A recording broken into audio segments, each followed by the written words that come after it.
ভালোবাসার বাংলাদেশ।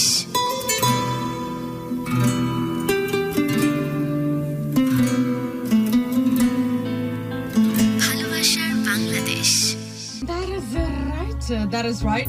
ভালোবাসার বাংলাদেশ নিয়ে কিন্তু আমরা আবার চলে আসলাম ঢাকা FM 90.4 এ। অসম্ভব শ্রদ্ধা, দারুণ ভালোবাসার সাথে স্বাগত জানাচ্ছি আপনাকে। কি নাম আপনার? আমার নাম মোহাম্মদ হাসান মল্লিক। নিকনেম কি? এটি হাসান মল্লিক। জি। ওকে, সো আমরা শুনতে চাই আপনার জীবনের কথা। আমি এতেশাম বহুদিন ধরে ভালোবাসার বাংলাদেশ এই প্রোগ্রামটাকে সামনের দিকে কন্টিনিউ করার চেষ্টা করছি। সো শুনি আপনার জীবনের কথা। আসসালামু আলাইকুম। ওয়ালাইকুম আসসালাম। গুরু, আমি সর্বপ্রথম ঢাকা FM স্টুডিওকে আমার পক্ষ থেকে স্বাগত জানাচ্ছি। আমি 2007-08 থেকে আমি FM শুনি। তো যখন আমি শুনতাম, তো মাঝে মাঝে কিছু কিছু গল্প আমি শুনতাম, যেগুলো শুনলে আমার নিজের জীবন কাহিনীর সাথে কিছুটা ম্যাচিং হয়ে যেত। তখন রেডিও মারে, রাইট? মানে অন্য একটা চ্যানেলে। জি। ওকে। তো সেই থেকে আমার খুব স্বপ্ন ছিল যে আমি আপনার সামনে আসব এবং এখানে বসে আমি আমার জীবনের গল্পগুলো উপস্থাপন করব।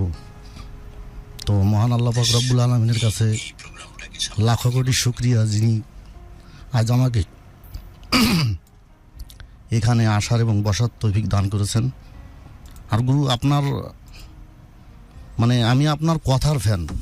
মানে আপনি যেভাবে কথা বলেন, আমার এইগুলো খুবই ভালো লাগে। আমি ঢাকা FM 90.4 স্টুডিওর যারা আছে প্রত্যেককে আমার পক্ষ থেকে শুভেচ্ছা জ্ঞাপন করছি। শুরু করুন। হ্যাঁ, প্লিজ। গুরু, আগে আমি ফার্স্ট টাইমে আমি আমার ফ্যামিলির ব্যাকগ্রাউন্ড দিতে চাই। সেটা হচ্ছে আমি হচ্ছে একটা মধ্যবিত্ত ফ্যামিলির। আমি অ্যাডজাস্ট করে দিই। এখন ঠিক আছে? জি, ঠিক আছে। তাহলে আমি পিছন থেকে অ্যাডজাস্ট করে নিচ্ছি। ঠিক আছে, একদম পারফেক্ট। ওকে, বেটার। আমি হচ্ছি একটা মধ্যবিত্ত ফ্যামিলির ছেলে। আমার বাবার একমাত্র সন্তান আমি। আমরা 4 বোন, 5 বোন ছিল, একজন মারা গেছে। আমার ছোট 3 বোন। তো আমার আব্বা যখন, ওনার বয়স যখন 6-7 বছর, মানে আমার বাচ্চা যারা, ওনার 9 ভাই বোন ছিল। তো আমার আব্বা হচ্ছে সবার বড়। তো আমাদের ফ্যামিলিটা ছিল আমার দাদার আমল থেকে অনেক গরিব। মানে এক কথায় ওনাদের কাজ ছিল হচ্ছে গুরু, ওই যে জমি আছে না, জমির ভিতরে যে পানি হয়, পানির ভিতরে যে আইল কাটে, আইল কেটে ওখানে কারেন্টের জাল পাতে হয়। জাল পেতে যে মাছ পাওয়া বাঁধে, ওই মাছ বিক্রি করে জীবন নির্ভর করত। মানে আমাদের এইটা হচ্ছিল কাজ ছিল। তো যেহেতু আমার দাদার 8টা ছেলে মেয়ে, তোমার আব্বার বয়স যখন 6 বছর, তখন থেকে ওনাকে আমার দাদার সাথে করে রাখছে। এবং আমার দাদা এবং আমার আব্বা দুজনে মিলেই পুরো সংসারটাকে করতেন, কভার করে রাখছে। আচ্ছা। তোমার আব্বার হাতেই আমার ফুফুগুলোদের বিয়ে দিছে। মোটামুটি আলহামদুলিল্লাহ আমাদের কখনো খাবারের কষ্ট হয়নি, অনেক ভালো রাখছে আমাদের। 2005 সাল, তখন আমি নিউটনে পড়ি। তো আমি কমার্সের একজন ছাত্র ছিলাম। এর আগে কখনো কাউকে ভালো লাগে নাই, বা ভালো লাগা কখনো আমার ভিতরে কাজ করে নাই, ওইভাবে কাউকে কখনো ভালো লাগে নাই। তো নিউটনে যেহেতু পড়ি, আমি হিসাব বিজ্ঞান ক্লাস করার জন্য আমাদের ক্লাস 7-এর স্কুলের বারান্দা আছে না, বারান্দা আমরা অল্প কয়েকজন ছিলাম, 4-5টা ছাত্র ছিলাম। তো ওইখানে আমাদের ওই হিসাব বিজ্ঞান ক্লাসটা নেওয়া হতো। তখন আমি ক্লাসের উদ্দেশ্যে যাচ্ছি, তো হঠাৎ করেই আমি একটা মেয়েকে দেখতে পাই, ক্লাস 7-এর দরজার সামনে দাঁড়ানো। মানে প্রথম দেখাতেই আমার ভীষণ ভালো লেগে যায়। শুধু ভালো লাগে না, ভীষণ ভালো লাগা, যেটা আমি আসলে ভাষা দিয়ে বোঝাতে পারবো না, মানে এত বেশি। তো আমি ক্লাসে যে বসছি, বসার পরে মেয়েটা কিন্তু ওই স্কুলের সামনে মানে দরজার সামনে দাঁড়ানো, বাট ভিতরে যাচ্ছে আসতেছে কিন্তু ওইখানে দাঁড়ায় আছে, কিন্তু আমি একভাবে তাকায় দেখতেছি। একটু বর্ণনা দাও, আমরাও বোঝার চেষ্টা করি একটু। বর্ণনা হুজুর, ওর গুরু ওর হচ্ছে আপনার গায়ে ছিল হচ্ছে সাদা স্কুল ড্রেস, আর এখান থেকে যে নীল কালারের যে ফিতা থাকে ওটা বান্ধা, চুলগুলো ছাড়ানো ছিল। আর সবচেয়ে প্রথম যেটা ভালো লাগছে সেটা হচ্ছে চোখ, মানে নাইস, মানে যেটা আমি ভাষাতে বোঝাতে পারবো না, এত সুন্দর। আমার জীবনে মনে হয় আমি কখনো এরকম মেয়ে দেখছি বলে আমার মনে হয় না। এত সুন্দর চোখের মেয়ে দেখিনি। না, আমি দেখিনি গুরু। আর সবচেয়ে বড় কথা হচ্ছে যে ওর আরেকটা জিনিস সেটা দেখছিলাম আমি, ওই চোখ আর এখানে একটু ডাবানো হালকা, এই যে থুতনি জায়গাটা এখানে একটু ডাবানো, ওই জন্য অনেক বেশি কিউট দেখাচ্ছিল তখন। হ্যাঁ, আমার চোখে খুবই কিউট লাগছে। তো আমি ক্লাস শেষ করলাম, শেষ করার পরে মানে আমার পুরো টেন্ডেন্সিটাই হচ্ছে ওকে একটু দেখবো। মল্লিক কিছু টেক্সট নিয়ে নিই ফাঁকে। মুর 74 মিনিমাম হান্ড্রেডস অফ টেক্সট পাঠাইছে যে কেউ আমার ফুল দেয়, বেটা তুই এই ফুলটা নিয়ে যা, ভাব এই ফুলটা নিয়ে দে, মল্লিকের পারমিশন এই ফুলটা আমি দিয়ে দিব, কারণ আমার কাছে সত্যি লজ্জা করতেছে, আমার কাছে কোনোভাবে মনে হয় না যে আমি এটা গুরু, পারি।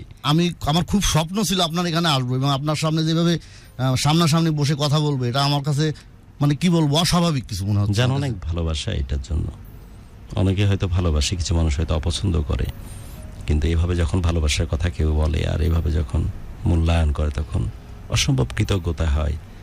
আল্লাহ রাব্বুল আলামিনের কাছে প্রার্থনা করি যে মাবুদ, কোনো জন্মে কি পুণ্য করেছিলাম যেমন ভালোবাসার কারণ তুমি করেছো। সো আমরা অনেক টেক্সট আসছে লাভ গুরু ফ্যান ক্লাব থেকে, নওয়াজ শরীফ যথারীতি আমাদের সাথে কানেক্টেড আছে, এবং মুর 74 বাবজান তুই থেমে যায়, কেউ একটা ফুল দে। আমি তো বলেছি যে এই ফুল তোর জন্য বাবজান, আমি মল্লিকের পারমিশন নিয়ে হয় এই ফুল পাঠিয়ে দেবো বাই কুরিয়ার, অথবা তুই আসলে বাবজান তোর হাতে আমি দিয়ে দেবো। গুরু মনে আছে সেই সুমির, আচ্ছা সুমি একটা সময় ছিল লাভ স্টোরি, ওর টাইমিংটা হচ্ছে 2010, তোমার উঠানে এনে দিবে আমি সত্যি অমরাবতী, এই ধরনের একটা কথা ওই গল্প রিলেটেড সে কথা বলছিল। গুরু আমি আপনাকে অনেক ভালোবাসি, এমনটা জানিয়েছো মাদানি। একই রকম ভালোবাসা তোমাদের প্রশ্ন। গুরু দীর্ঘদিন যাবত আপনার প্রোগ্রাম শুনছি, এমনটা জানিয়েছো। 100তম পর্বে স্বাগতম, যেটা আমরা গত পর্বে 100তম পর্ব পার করেছি, সুমন জানিয়েছো। এবং অনেকেই অনেক রকম টেক্সট করছো, কিছু টেক্সট আমরা অঙ্গনের থ্রুতে নিই। বাই দ্য ওয়ে, অঙ্গন বারবার অনুরোধ করে যে আমিও বলি প্লিজ শেয়ার করো এবং আমাদের ভালোবাসার কথাটা বহু মানুষের কাছে পৌঁছে দাও। তোমরা আছো আমাদের সাথে ভালোবাসার বাংলাদেশ, ঢাকা FM 90.4 এর ক্যানভাসে। ওকে, আমাদের সঙ্গে জীবন আছে জয়েন করে, দেন আমাদের সঙ্গে পলাশ আছে জয়েন করে। ফরিদুল বলছে অনেকদিন পর শুনছি গুরুকে, অসম্ভব ভালো লাগছে, এতদিন কোথায় ছিলেন, আমরা তো প্রতি বৃহস্পতিবার চলে আসি। আচ্ছা, পিয়াস আছে জয়েন করে, এবং গুরু সবাই একই কথা বলছে কেন, অনেকদিন পর শুনছি, কোথায় ছিলাম? লং টাইম মানে যে লং খাওয়ার টাইম, কিছু আগে লং খাইছি। ওকে, আর আচ্ছা, আমাদের সঙ্গে শরীফুল আছে জয়েন করে। রবিন বলেছে গুরু কেমন আছেন আপনি? আমি ভালো আছি, পারফেক্ট, কিন্তু যে বললাম যে নেগেটিভিটির কিছু ব্যাপার স্যাপার মাঝে মাঝে চোখে পড়ে, অসম্ভব রকমের বিরক্তি লাগে। কিছু মানুষ হয়তো মনোযোগ পাওয়ার জন্য, কিছু মানুষ হয়তো বাড়িতে কোনো রকমের কোনো এক্সিস্টেন্স নাই, কোনো মানুষকে খোঁজা দিয়ে শান্তি পায়, এই কাজগুলো করে। ইট ডাজন্ট মিন যে আমরা যারা পাবলিক সার্ভেন্ট, আমরা যারা বিনোদন ওয়ার্ল্ডের চাকরের মতো বা দাসের মতো বা দাসীর মতো, তার মানে এই না যে আমাদেরকে এভাবেই ট্রিট করতে হবে। সো এইখানে আমার রাজ্যের আপত্তি। তারপর সাগর আছে জয়েন করে, লীলা আছে, লীলা সুন্দর একটা নাম, লীলা আছে, আমাকেও একটা ফুল দেন। আপনি অবশ্যই আসেন ঢাকা FM এসে ফুলটা কালেক্ট করে নিয়ে যান, ঠিক আছে? একটা বড় বুকে আছে, ওখান থেকে একটা একটা করে নিলেই হবে। ফরিদুল বলেছে আমার গল্পটি বলতে চাই। সো যারা আপনাদের গল্প বলতে চাচ্ছেন, ভালোবাসার গল্প, তাদেরকে বলতে চাচ্ছি ভেরি সিম্পল, আপনার সেলফোনের টেক্সট অপশনে যাবেন, গিয়ে টাইপ করবেন GURU মানে গুরু, দেন স্পেস আপনার নাম, স্পেস আপনার লোকেশন, স্পেস আপনার phone number, which is so important, লিখে পাঠিয়ে দেবেন 16260। এটা হচ্ছে আমাদের ফোন নাম্বার, এখানে পাঠিয়ে দিলে হবে। এবং চাইলে আপনি আমাদেরকে হোয়াটসঅ্যাপ করতে পারেন। ঢাকা FM এর যে অফিসিয়াল হোয়াটসঅ্যাপ নাম্বার আছে 01841904904। 2022 শরীফুল ইসলাম লিখেছো যে তুমি আমাদের বছরের শুরুর এপিসোডের সেই ছেলেটি। সো থ্যাংক ইউ ডিয়ার আমাদের সাথে থাকার জন্য। গুরু শেয়ার করে দিলাম, এমনটা জানিয়েছো রমজান আলী, প্লিজ শেয়ার করো। আমরা আছি আজকে মল্লিককে নিয়ে, মল্লিক যাচ্ছে আজকের গল্পে। তুমি বলছিলে আমরা কিন্তু ওইভাবেই জিনিসটাকে মানে ইমাজিন করার চেষ্টা করছিলাম, সাদা স্কুল ড্রেস এবং সেই সাথে নেভি ব্লু আর গ্রিন কালারের যে বেল টাইপের থাকে সেইটা, স্কুল ড্রেস যেভাবে থাকে স্কুল মেয়েদের। ড্রেস, এবং সেই সাথে চুল ছাড়া, সেটা তো বটেই, বাট তোমার চোখ আটকে গেছে তার চোখে। ইস, সামনে ভ্যালেন্টাইন। এবং ভ্যালেন্টাইনের আগে এটাই শেষ শো আমাদের। তাই? হ্যাঁ। কেউ জানুক আর না জানুক, happy Valentine day. Happy Valentine's day. সবাই জেনে গেছে। তোরা মেয়েরা আসলে একদম জাতা। তোদেরকে অনেক ভালো লাগে যে ওই বায়োলজি ওই টেস্টের মতো তেলাপোকা ইঁদুর নিয়ে যে কাটাকে ছাড়া করে, এরকম ভাবে আমাদেরকে নিয়ে খেলতে। একদম না, না তোরা এরকম সত্যি বললে বিশ্বাস করেন না, তোরা এরকম, কারণ তোরা বুঝিস না বুঝিস কত যত্ন করে যে তোদেরকে ভালোবাসি, আর কিভাবে কত মনোযোগ দিয়ে তোদের চোখের দিকে তাকায়। তো মেয়েরাও তো যত্ন করে ভালোবাসে। না হে, দ্বিগুণ যত্নে ভালোবাসে, শুধু বলে না। না, তোদের ভালোবাসা মন্দ লাগা এটা সব আমার শিফটেড মা হয়। একটা কথা সবসময় বলতো গুরু, সেটা হচ্ছে মেয়েদের হচ্ছে বুক ফাটে তো মুখ ফাটে না। এই মুখ ফোটেন, এটা তো কয়েকজনের জন্য একসাথে কাজ করে। আমরা তো এরকম না, আমরা ওয়ান ট্র্যাক মাইন্ডেড। আমার যেদিন থেকে তোকে ভালো লেগেছে, বিশ্বাস কর, তোর এই নর্মাল টাইপের চুলে বাঁধা যে ব্যান্ড, সেটা আমার কাছে সুন্দর মনে হয়। আরে বিনা কারণে যে হাসিস, আমি জানি যে প্রোগ্রামের স্বার্থে হাসিস সেভাবে জোরে জোরে, আর আমি ফ্ল্যাটেড হয়ে যাই, পাগল হয়ে যায়। আসলে ট্রু এটা। ও যে চোখের কথা বলছিল, আর আমার চোখের সমস্ত গল্প, কাব্য, কবিতা তো চোখের মধ্যে নেয়ার চেষ্টা করি। আচ্ছা, শেড করলে চুলকে এত বেশি সুন্দর দেখায়, এটা কি নাম বলে যেভাবে শেড করছে চুলগুলোকে? ব্লন্ড। কত কি শেখার আছে। এনিওয়ে, তো this is all about the women, the girl, যাদেরকে আমার কাছে মনে হয় যে অনেক যত্ন করে, অনেক অনেক অনেক অনেক গুরুত্ব নিয়ে তাদেরকে প্যাম্পার করা উচিত। তারা অনেক পৃথিবীর মধ্যে অসম্ভব রকমের একটা ব্লেসিং, এবং সামনে approaching on 14 February. So happy Valentine day. তোদেরকে আমরা অনেক ভালোবাসি, যারা মেয়ের আদলে পৃথিবীতে এসেছে। সেটা হয়তো আমাদের ঔরসে ভবিষ্যতে জন্ম নেওয়া মেয়ে হোক, অথবা প্রিয়তম স্ত্রী হোক, অথবা কোনো প্রেমিকা হোক, অথবা বিয়ের পরেও অন্য কোনো সম্পর্কে যায় আর না যায়, তারপরে ভালোবাসি এমন কোনো মেয়ে হোক। বাট তোদেরকে বিভিন্ন ফর্মেটে সত্যি আমরা অনেক ভালোবাসি। মল্লিক, তারপর ওই যে চোখে আটকে গেল চোখ। জি গুরু, তো সেই থেকেই আমি ওকে খুব ভাবে ফলো করি চোখের জন্য। কেন জানি ওকে দেখলে আমার খুব ভালো লাগতো, মানে যে কোনো উপায়ে আমি ওকে চাই। এটা হচ্ছে আমার ফুল অ্যান্ড ফাইনাল ডিসিশন। তারপরে স্কুলে যাইতাম, স্কুলে যাওয়ার পরে শুধু একটাই কাজ ছিল, ওই মেয়েটার দিকে শুধু তাকানো। আর সে একটা পর্যায়ে 1-2 দিন পরেই সেও আমাকে ফলো করা শুরু। বাই দ্য ওয়ে, আমি যেহেতু গুরু বলে সম্বোধন করে, ওরাও গুরু করে, আমি কিন্তু একদম নিরঙ্কুশ ভাবে দেখতে পাচ্ছি ছেলে কিন্তু টাফ গাই, বুঝিস তো? এখন গ্যাঞ্জাম লাগে, মাস্তানি করে ফাটায় 2-4টার একদম চিট বানায় দিবে একদম। আবার কোনো কারণে যে কোনো প্রবলেম হয়, একদম বুকের মধ্যে, কলিজার মধ্যে হাত ভরে, মুখের মধ্যে হাত ভরে কলিজা বের করে নিয়ে আসবে। বাট যেখানে ভালোবাসা, যেখানে প্রেম, আর যেখানে চোখের প্রতি মহব্বত, সেখানে কিন্তু সব বিগলিত একটা মোমের মতো। তোদের আসলে কোনো স্পিরিচুয়াল কানেক্টিভিটি বা শক্তি আছে। আমি কি ভুল বললাম না ঠিক বললাম তোর সম্বন্ধে? গুরু রাইট, এই জন্যই তো গুরু বলে ডাকে আমাকে, কারণ 5 সেকেন্ডের অ্যাটিটিউড ওর অভিব্যক্তি আমাকে এটা বুঝিয়ে দিয়েছে। এবং he is freaking so damn organiser. ওর কাছে এসে সবাই ওর সংগঠনের মাধ্যমে, ওর লিডারশিপের আন্ডারে নিজেদেরকে নিশ্চিন্ত হতে পছন্দ করে। এবং ফার্স্ট কলটা আমার মনে হয় ওর কাছে প্রথম আসে যখন, দোস্ত মল্লিক আজকে এখানে এই হয়েছে, আমাকে এই করছে। ও কোনো কিছু ভাববা না ভাবার আগ দিয়ে দৌড় দিয়ে যায় ওখানে, হয়তো রিকভার করার চেষ্টা করে। এরকম একটা টাফ গায়, একটা চোখের কারণে গোটা দুনিয়া তার কাছে স্থিমিত হয়ে যায়। মানে চাইলে তোরা কত কি পারিস। এনিওয়ে, যাচ্ছে আবার চোখে। আমি ভুল বলছি না তো? না গুরু, রাইট, আপনি যেটা বলছেন সঠিক। তো আমি ওর দিকে যখন তাকাই, তখন 2-3 দিন মধ্যেই আমি মোটামুটি ওকেও দেখি যে ও আমার দিকে তাকায়। তো তাকানোর পরে আমি ওর দিকেও তাকাই একটা পর্যায়ে আমি যাকে ভালোবাসি বা ভালোবাসতে চাই, এটা আমি কোনো একটা ভাবে বোঝানোর চেষ্টা করি। তো আমি একটু তাকাইলে সে একটু মিষ্টি হাসি দিয়ে সরে যেত। তো এইভাবে সপ্তাহখানেক গেছে। যাওয়ার পরে তো আমার একটা ছোটবেলার বন্ধু ছিল, সে ওই স্কুলে পড়তো। তো আমি ওই বন্ধুটার সাথে বিষয়টা শেয়ার করার আগে একটা কথা আছে, আমি ওকে নিয়ে আমাদের স্কুলের ওই পারে যাই, খালের ওই পারে, যে বলি জানিস আমার না একটা মেয়েকে খুব পছন্দ হয়েছে। সবচেয়ে মজার কথা হচ্ছে ওই ছেলেটাও ওই মেয়েটাকে টার্গেট করছিল। তো আমি যেহেতু ফার্স্ট টাইমে বলে ফেলছি যে আমি একটা মেয়েকে খুব পছন্দ করছি, ওকে ভালোবাসি, এটা বলতে হবে, কিভাবে বলা যায়? এখন ও বলতেছে কোন মেয়েটা? তখন আমি ইজিলি ওর নামটা বলে দিছি। বেচারা কষ্ট পাইছে কিন্তু চেপে গেছে। হ্যাঁ, কষ্ট পাইছে, চেপে গেছে। তখন আমাকে বলেন, এটা আমাকে বলছে 5 বছর পরে, ঠিক আছে। তো ওকে বলছি, বলার পরে ওর সাথে আমি শেয়ার করলাম যে এত সুন্দর একটা মেয়ে স্কুলে আসছে, বাট এখন তো প্রেমের জামানা, মানে প্রেম তো অফার তো আসবেই। তো আমার টার্গেটটা হচ্ছে যে আমার কেন জানি মনে হয় আমি ওকে যদি ভালোবাসার কথাটা বলি ও আমাকে ফিরাবে না। সেই কনফিডেন্সটা কিন্তু আমার 1 সপ্তাহের মধ্যে হয়ে গেছে। ওর অ্যাটিটিউড, ওই যে মিচকি করে হাসে। হ্যাঁ, এখন আমার টার্গেট হচ্ছে যে কত দ্রুত তাকে অ্যাপ্রোচ করা যায়, নাহলে আরেকজন আবার ভাগায় নিয়ে আরেকজন আবার নিয়ে যাবে, এই ভয়টা আবার ভিতরে কাজ করছে। তো ও আমাকে কষ্ট পাইলো, ও আমাকে সায় দিছে, কারণ অনেক ছোটবেলার বন্ধু। তো সায় দেওয়ার পরে আমি একটু ওর সাথে বলে একটু জাস্ট আমার ভিতরে একটু ভালো লাগলো, যেই প্রথম আমি ওর সাথে শেয়ার করলাম, ও আমাকে বললো যে হ্যাঁ তুমি আগাও। পরবর্তীতে এভাবে প্রায় মাসখানেক পার হয়ে গেছে, কিন্তু আমি কাউকে বলতে পারি না। আমার ওয়েট হচ্ছে 73 কেজি।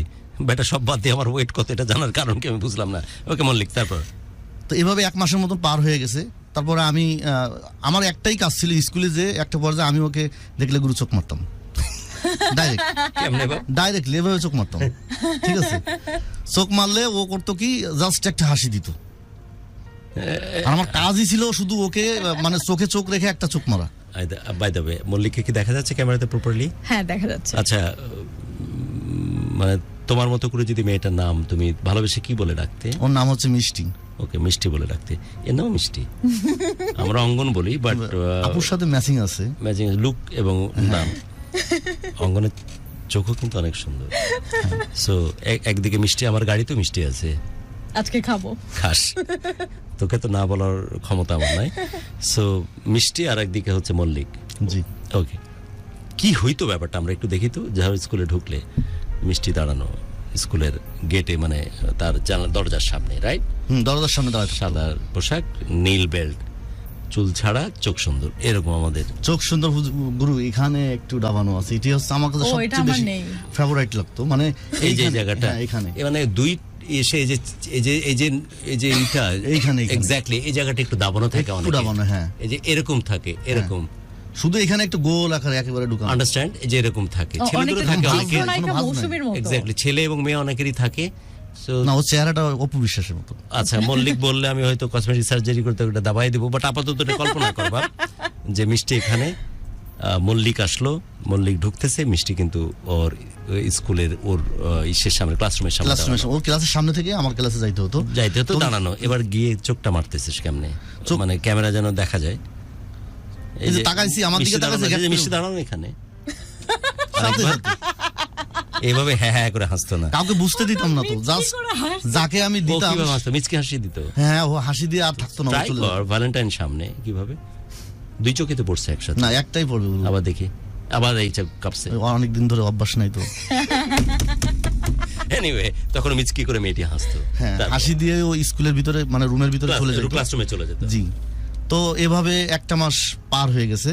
তো না, আমার দুষ্টমিগুলো খুব ফলো করতো। আমার কেন যেন মনে হতো ও মনে হয় আমাকে দেখার জন্য স্কুলে আসে। বন্ধুকে কনফিডেন্টলি বলছো তুমি যে ডেফিনেটলি ওই মেয়ে রাজি হবে, বাট আমাকে শুধু অ্যাপ্রোচ করার ব্যবস্থা করে দাও। হ্যাঁ, ওকে বলি না ব্যবস্থা করতে, বাট আমি ওর সাথে শেয়ার করছি যে ওকে আমার ভালো লাগে, আমি ওকে ভালোবাসতে চাই। আর আমার কেন জানি মনে হয় আমার প্রপোজটা দিলে সে আমাকে ফেলবে না, এরকমটা মনে হতো। ওর ভঙ্গিতে মনে হতো এরকম, কারণ আমার দুষ্টমি, আমার সবকিছু তো কেন যেন আমাকে ফিল করতো, মানে আমার দিকে তাকায় থাকতো, ঠিক আছে। তো পরে এভাবে 1 মাস চলে গেল। যাওয়ার পরে আমি আমার ক্লাসের একটা মেয়ের সাথে বিষয়টা সম্পূর্ণ শেয়ার করি। শেয়ার করার পরে ওকে বলি যে আমার একজনকে ভালো লাগছে, বাট কোন মেয়েটা এটা কিন্তু এখনো বলি নাই। ওকে সুন্দর করে বোঝায়, বলি যে আমার এই উপকারটা যেভাবে করতে হবে, ভাই হিসেবে এতটুকুন কাজ আমার কর। তারপর ও তো খুব ইজিলি মানে হ্যাঁ করবো, কেন করবো না, ঠিক আছে, আমাকে খুবভাবে আশ্বাস দিয়েছে। তারপরে আমাকে বলতেছে মেয়েটাকে। তারপরে আমি এক পর্যায়ে ওর নামটা বললাম যে মিষ্টি। নামটা বলার সাথে সাথে বললো যে আমাদের বাড়ির পাশে হইতেই। হ্যাঁ, তো সাথে সাথে মানে তেলে বাগুনে আগুন জ্বলে উঠছে। কেন? বলতেছে হাসান, এটা কোনোভাবে সম্ভব না, তুই কি বলিস? কারণটা হচ্ছে ও আমাকে বোঝাচ্ছে এভাবে যে মানে গুরু আছে না, আকাশ আর মাটি অনেক ব্যবধান। ওর টেন্ডেন্সিটা এরকম ভাবে আমাকে বোঝালো যে ফার্স্ট টাইমে আমাকে এটাই বোঝাইছে যে তোমার সাথে ওর কখনো যাবে না বা ম্যাচিং হয় না। কেন হবে না? তো আমি তো দেখতে একটু শর্ট, বাট চেহারা নেই। তুই শর্ট, তাছাড়া তার মাঝারি হাইট, চেহারা নাই, এটাও ফালতু কথা। বলবো না যে খুব গ্ল্যামারাস, বাট মাঝারি গাছ গোছের লুক, ওকে, তারপর আপনি বলতেছেন আমাকে ভালো দেখায়, কিন্তু ওই মেয়েটা তো তখন আমাকে এভাবেই যেহেতু বুঝাইছে। একটা মেয়ে নাকি ছেলে মনে করতেছে রে, বাই এনি চান্স? ঠিক আছে, তখনকার সময় সে আমাকে এটাই বুঝাইছে।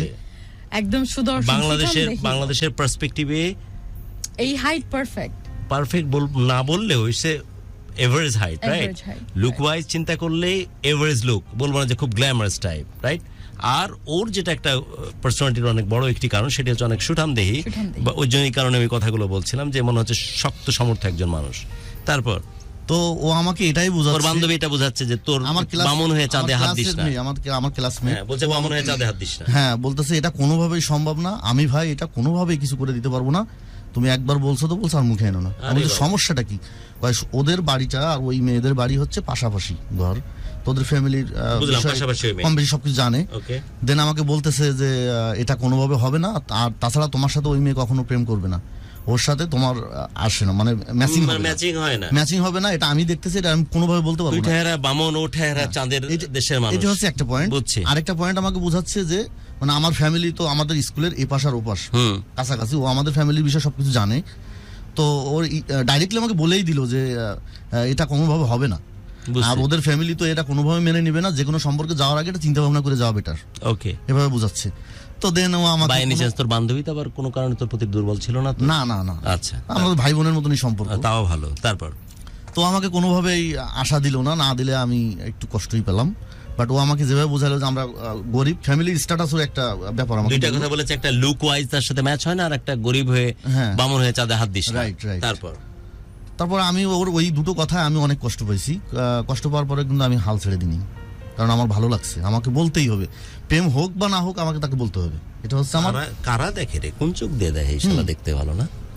পরে যাই হোক, আবার সেই মানে চোখ মারতাম, কিন্তু সেই মানে চোখ মারা বন্ধ নাই।